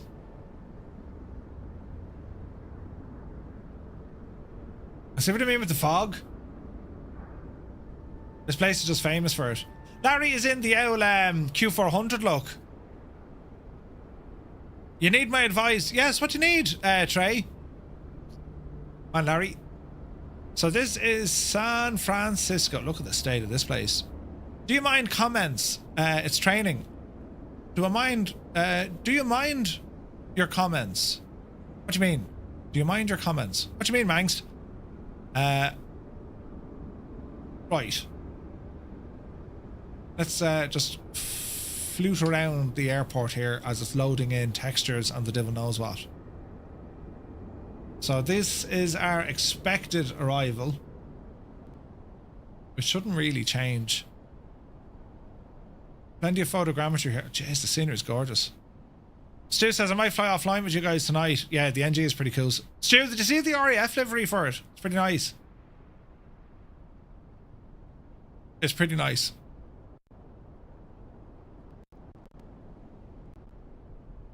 So what I'm doing here is just trying to load in as much of the scenery as possible, so we don't have the headache of stutters and all the jazz, you know what I mean?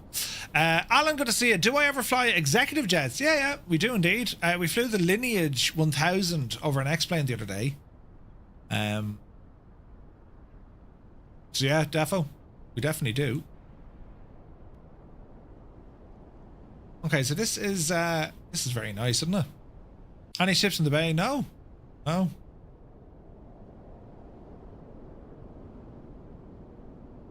Well, I'm not in the bay. Oh, there is. Oh, jeez, there's millions of them. Yeah, lots of ships. Lots and lots. Okay, let's just... There's the United going out.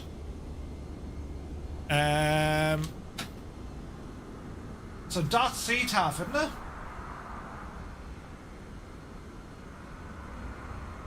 120.5. 120.5.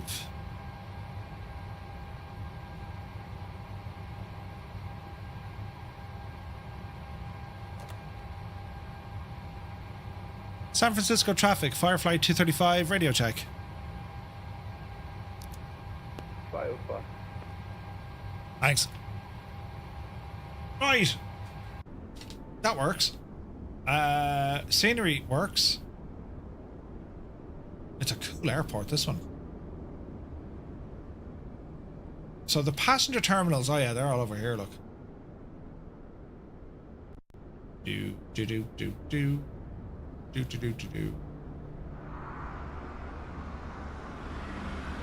This is going to look insane at night time. Oh shit. Look at the state of that. Very, very pretty, isn't it? Doesn't it look fantastic, doesn't it?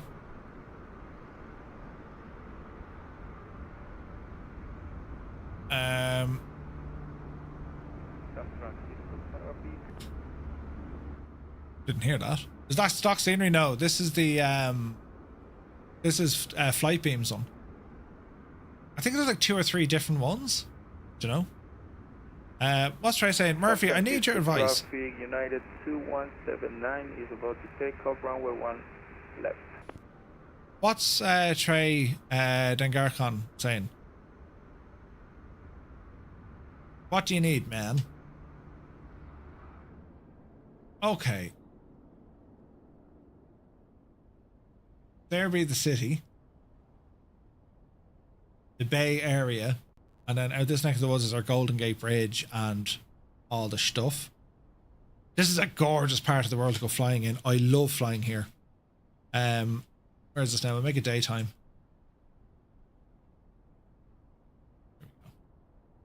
The difference the night lighting has made. Yeah. Don't crash sim. Did anyone know what in the world map Microsoft Flight Sim you can activate the wind layer? Yeah, you can do the wind and also clouds.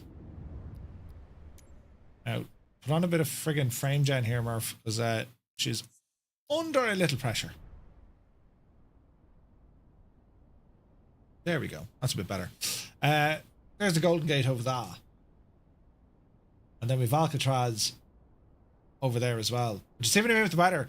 Now, there's one thing here, Zith. The lighting in Sim Update 4 is class, right? However, the lighting that you're seeing here, it's actually slightly different. If I show you, I'm using reshade. So there's default lighting, right? And here's my lighting. As in the tone of it. That makes sense? That to me is realistic. That's super realistic.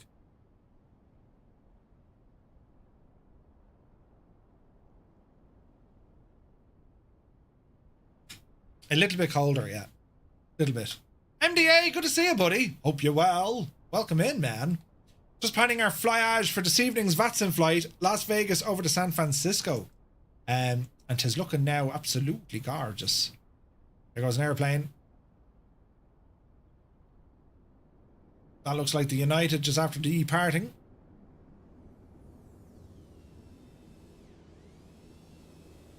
It is. Alrighty then. So in terms of loading in the scenery, which that's what I'm trying to do, I think we're looking okay, lads. I think we're looking okay. Right, let's go back to what it will be this evening. That is the correct time of day. And the weather, it won't be a million miles off this. There's no major changes here. There's Larry, there's me. So, my plan is to use the new cargo livery. So if Corn Wolf is still present in the chat, all I think is needed is reduce the size of this full sticker. Just condense it down, right down. Do you know? Alan, thank you for the follow.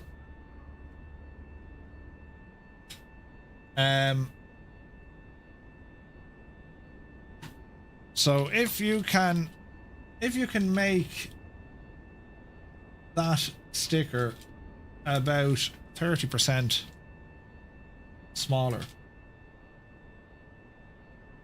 That would do the trick. If you resize it so part of it isn't hidden behind the wing, yeah, that's what I mean. That would be deadly. Right. Fine machine this. Aircraft seems to be behaving well. We'll also turn on Moby.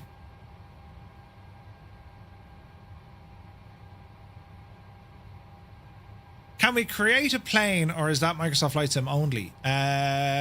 No, it's what there's no real way to create a plane. No, you can do an X-plane, but there's no way to do it here.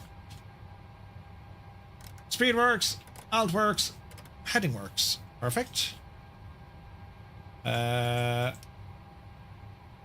all our sounds and stuff as well. Set the APU. Oil pressure light.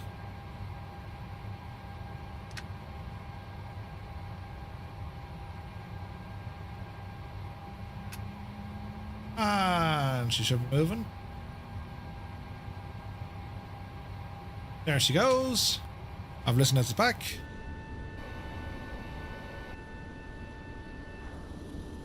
And there's the APU firing up. Does anyone else get the Glide Slope Pros KALS? Flight Tampa's one causes some terraforming and strange triangles. So I think, isn't Glide Slope, aren't they BM World, just under a new name?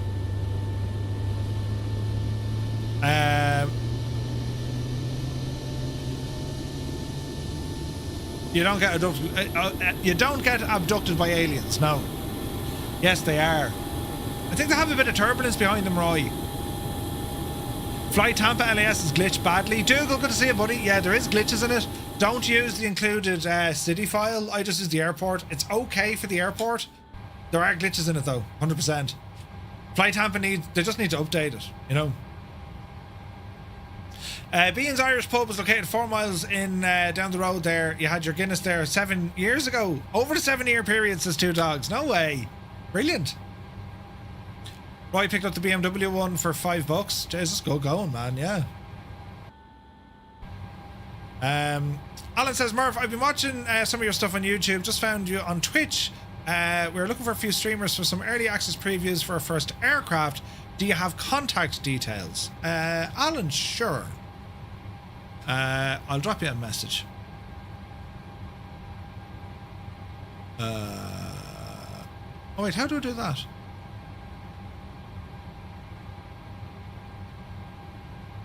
Alan, the best. I'll give you the email.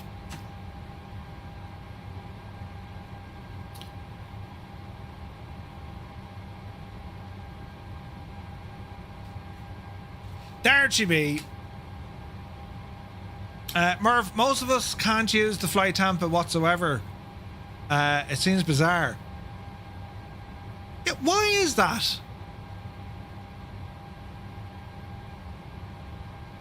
We'll go back to Vegas here, Dougal, and sure, we'll just have a look at the configuration I'm using, will we? Just to see what the crack is. Back into Vegas with us.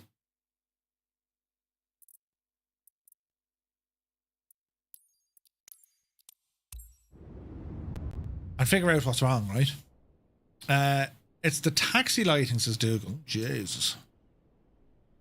With or without the default city. Really? Oh, you're getting those weird red lines on your taxiway. You need to set parking brakes to request I'm not getting those. At least, I don't think I'm getting... Oh, I am, look. What the hell?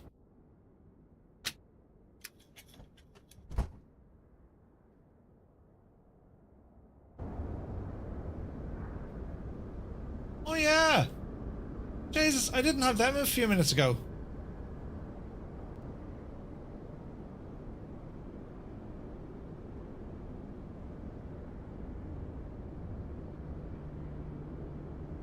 I never noticed that before. Hang on. Let's do science.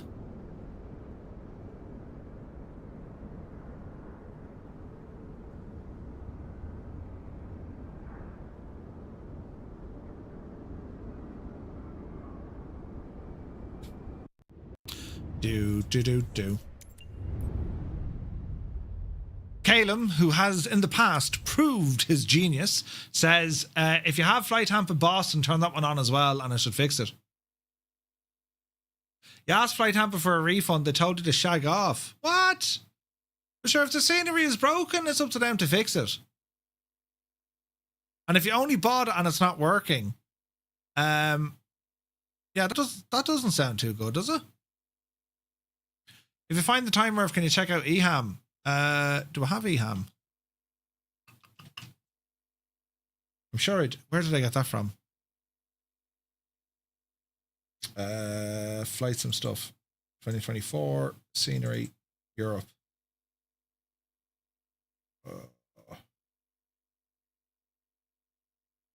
Flight Tampa Amsterdam. Wait one.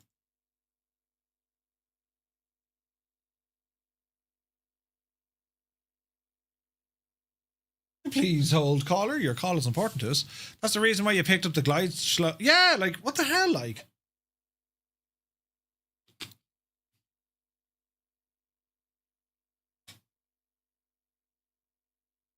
Alan says we've been around for a while now. Feels like forever, but it's our 6th year as a studio. Ooh.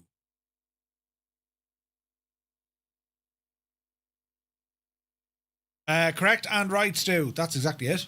So I can use the FCU with PMDG stuff. Do you know? Right.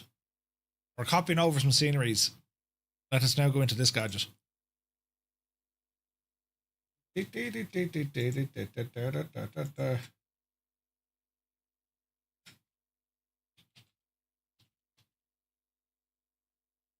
Okay, refresh, Steam, Flight Tampa. Let's get Amsterdam in there as well for the crack. Flight beam is in there. Flight Tampa, on, off, on, off, on, off. Right, let's see if this fixes it. It is too. It's on flightsim.to, yes. Flight Tampa hasn't made itself popular lately. That's so strange. I've always liked Flight Tampa stuff. But if he's been a, like, you know, is it advertised for 2024? Fly Tampa Las Vegas.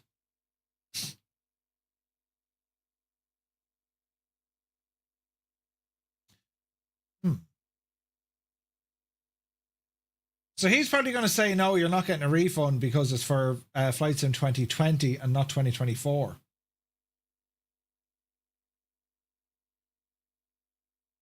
What I did find interesting is they're not selling his stuff on X-Plane.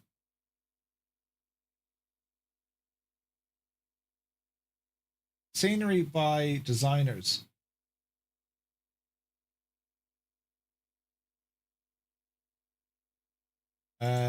Reviews. Where can we find more about the developer? By Tampa. By Tampa.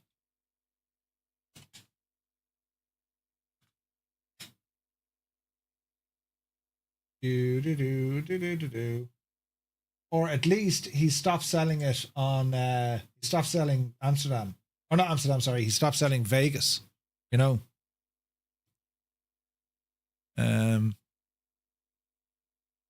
Where does Fly Tampa where are they based?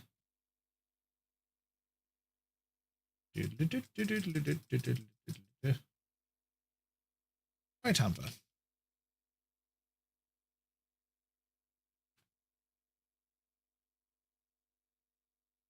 So it's for sale. Forums. Fly Tampa's forums. General discussion. So Fly Tampa, Las Vegas. Vegas updates Microsoft Flight Sim.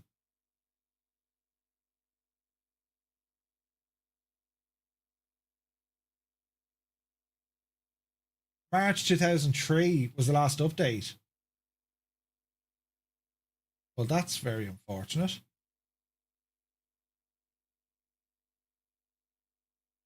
Let's look at the most recent chats. The sun tight, I had to sneeze. Other devs also problems. Some update brought problems with a developer who's doing a big airport. Blah, blah, blah.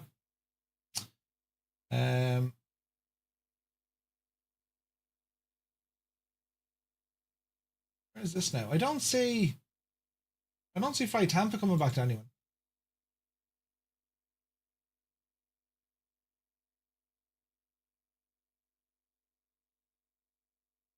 Flight Tampa, no updates from the developer. I believe the latest Microsoft Service update broke stuff and created loads of extra work for them, hence the delays. I'm sure you won't have to wait too much long. Best Christmas wishes. So that came from Flight Tampa back in December. You know. I did see the strange triangles. I assume at some point it'll happen to me. It will, Naughty. We're going to see if we can fix it. Okay. Because it's gas. Like the last time Flight Tampa spoke about a project, they were going to do Area 51. And I think that's what has people a little bit sour with them, because they're saying, well, what the hell? Where's my update? You know what I mean?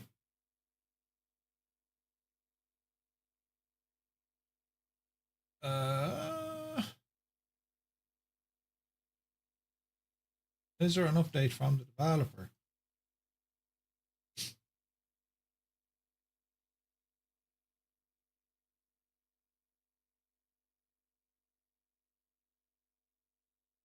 Yeah, I don't see any news there. That's strange, isn't it? On the other side of the coin, there's a whole new part of the market to target now that's on console too. True. Like, yeah. So Vegas, what's our options for Vegas then? KLAS for Microsoft Flight Sim 2024. Glide Slope Pro. Now the problem with Glide Slope, if you don't care about it, well then you're grand. That used to be BMW or BM World, and these lads got into an awful mess because they were thieving stuff, or at least it was alleged they were thieving stuff, and they were dropped. They were dropped by major publishers until they were able to prove their innocence. They didn't prove their innocence; they just rebranded. So, as I like to call these lads, the sneaky feckers. You'd want to be watching out for fellas like this. But at the end of the day, if they're giving you a product and it works, I suppose, they do their own version of Vegas. And they have a couple of landmarks popped in there. How much is this? Oh, 20 quid. That was some time ago. I don't care enough, but the last 3 version works. Yeah. Okay, well, we'll see if this fix worked.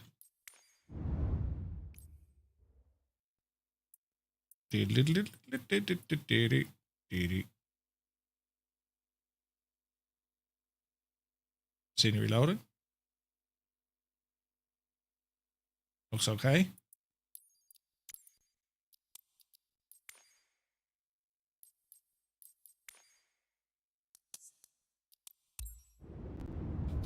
Let us see. When I bought the 737-2, I also bought liveries like Air Canada. You need to set parking brakes to request ground service. Oh, the 777. Your liveries have gone pink. It means the liveries need an update. You know. Okay, that looks better.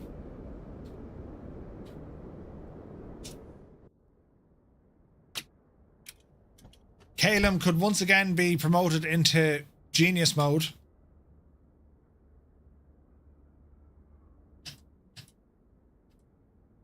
Okay. Yeah, Calum, you're a genius. So what I've done there, lads, all I've done, I've enabled Flight Tampa's Boston. Alan, yeah, I agree.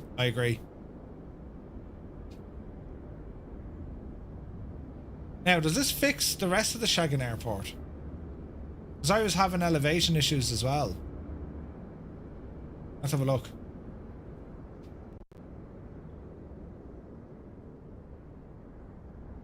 Oh, it doesn't. I still have cars floating. So there's elevation issues with the runway, but I don't really care so long as I don't have those weird triangles, you know?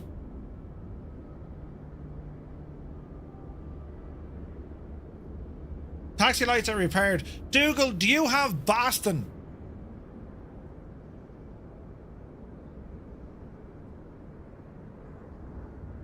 Because that appeared... Although then again, I didn't have this issue the other day.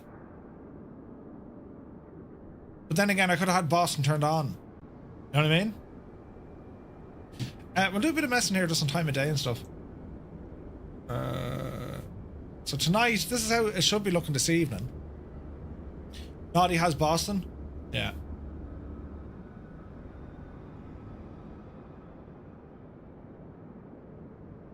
Oh, it actually seems pretty okay.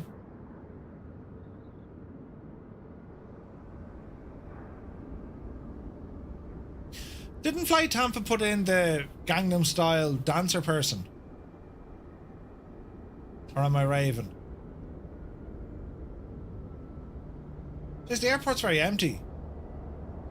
Where are the people gone? Where have they gone? They've disappeared. All the people have disappeared.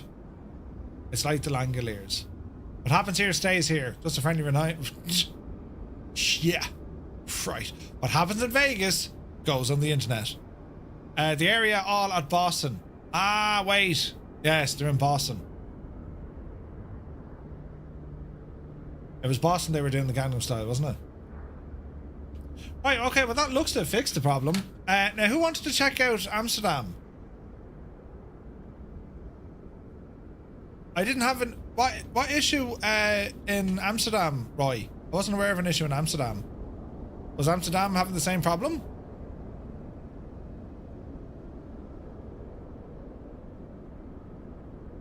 Oh, also triangles in Amsterdam. We'll go over and have a gawk, will we? Skibble.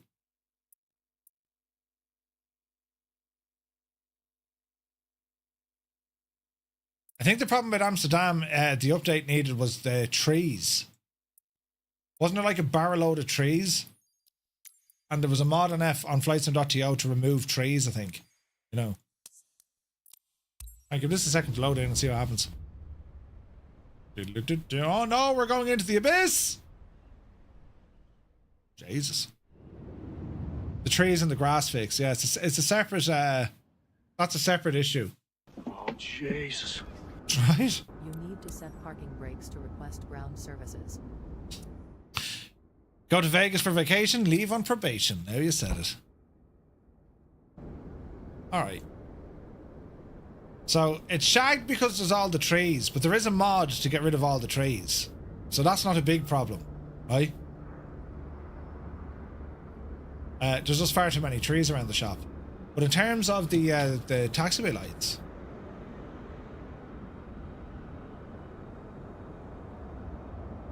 Yeah, no, we're good. No mad squares or nothing. So there's obviously dependencies that were updated in Boston that seems to fix it. Yeah, the roads are kind of shagged here as well. Yeah, yeah. Roy made a mod to get rid of the big building at the 06 threshold. That big guy over there. Yeah, what is that all about? Is that just like another glitch?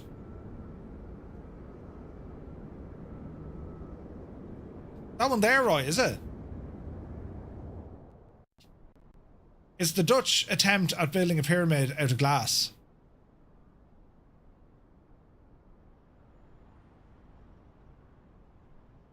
Or solar panels. Make up the solar panels. Jesus, how did it get the elevation that much bad? It's a solar field. Yeah, yeah, yeah. A solar field that's shagged.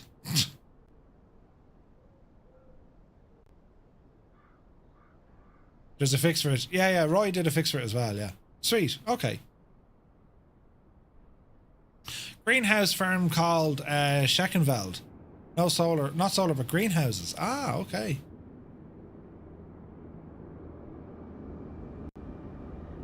All right. Well, we're not flying in Amsterdam this evening. We will be at some stage though with our new Vatsim stuff. Is that where you grow all the right? A national export, indeed. Let's go back to Vegas just to make sure that it's a second loading. Do you know what I mean? Because I've never had that issue. And I don't really want that issue. Do you know? Glad to know the triangles are gone though. Well, we'll see. We'll see. This will come back now and bite us. Do. You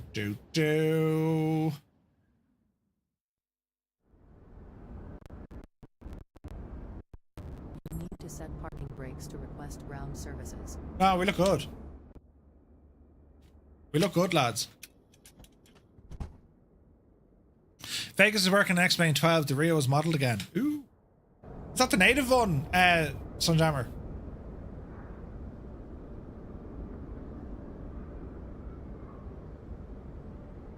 Yeah, we're looking fine here. Deadly. Absolutely deadly. Fly Tampa's one. Oh, all right, okay. It's not for sale anymore, though. Or maybe it is from the other guys. Yeah, that's what it looks like, Roy. Make sure it's activated. Make sure that Boston is activated.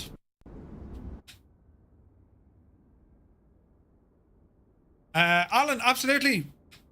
Looking forward to it, buddy. Looking forward to it. Okay.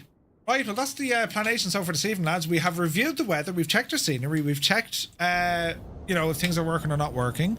The time of day in which we'll be flying this evening is going to be 2000 Zulu, which will be about 1 o'clock in the afternoon. 12 o'clock in the afternoon. So that's how everything's going to appear to us. We have covered a fair bit of ground today, though. We've done our Navigraph Academy, and we've done our first batch of, whatchamacallit. Oh, should I remove those from the...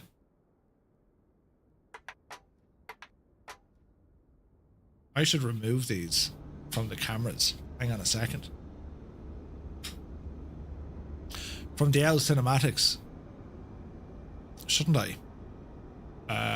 Belly, chase, spot. So hard mounted. GoPro. Using cinematics, no. And my number 5. Where is my number 5? Jump seat. And remove this from sim. Yeah. Don't have them in cinematics. And go. There we go. I am on the PC. Yes. Got the 757 at the gate opposite you. Ooh, nice. But yeah, we covered in our Navigraph Academy stuff, and then we have our flight brief for this evening. Departing out of Las Vegas, Nevada, we're going to be heading to San Francisco. Winds are coming in from the north. Temperature 8 to 12 degrees, and no immediate sign of precip. We should actually have very nice conditions, clear skies, as we arrive into San Francisco this evening. So we're going to be back in about just under 6 hours. And yeah, looking forward to this flight tonight. We're going to be live on the Vatsim network. If you'd like to fly along with us off the network, give it an out blast on the multiplayer stuff, right? But that's it from me. So until later on, lads, have a great day. Catch you later.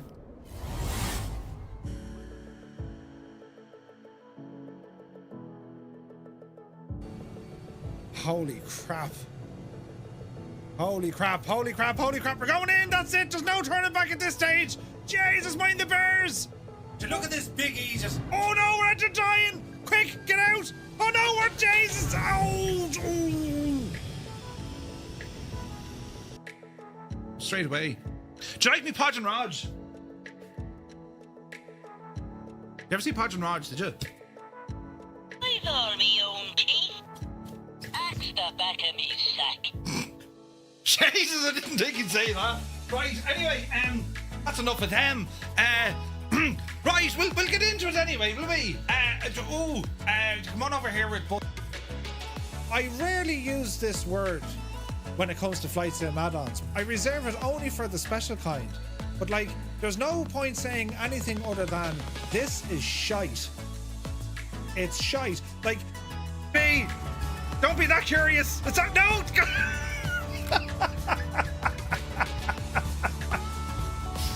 Oh! Did you see what happened to Kane?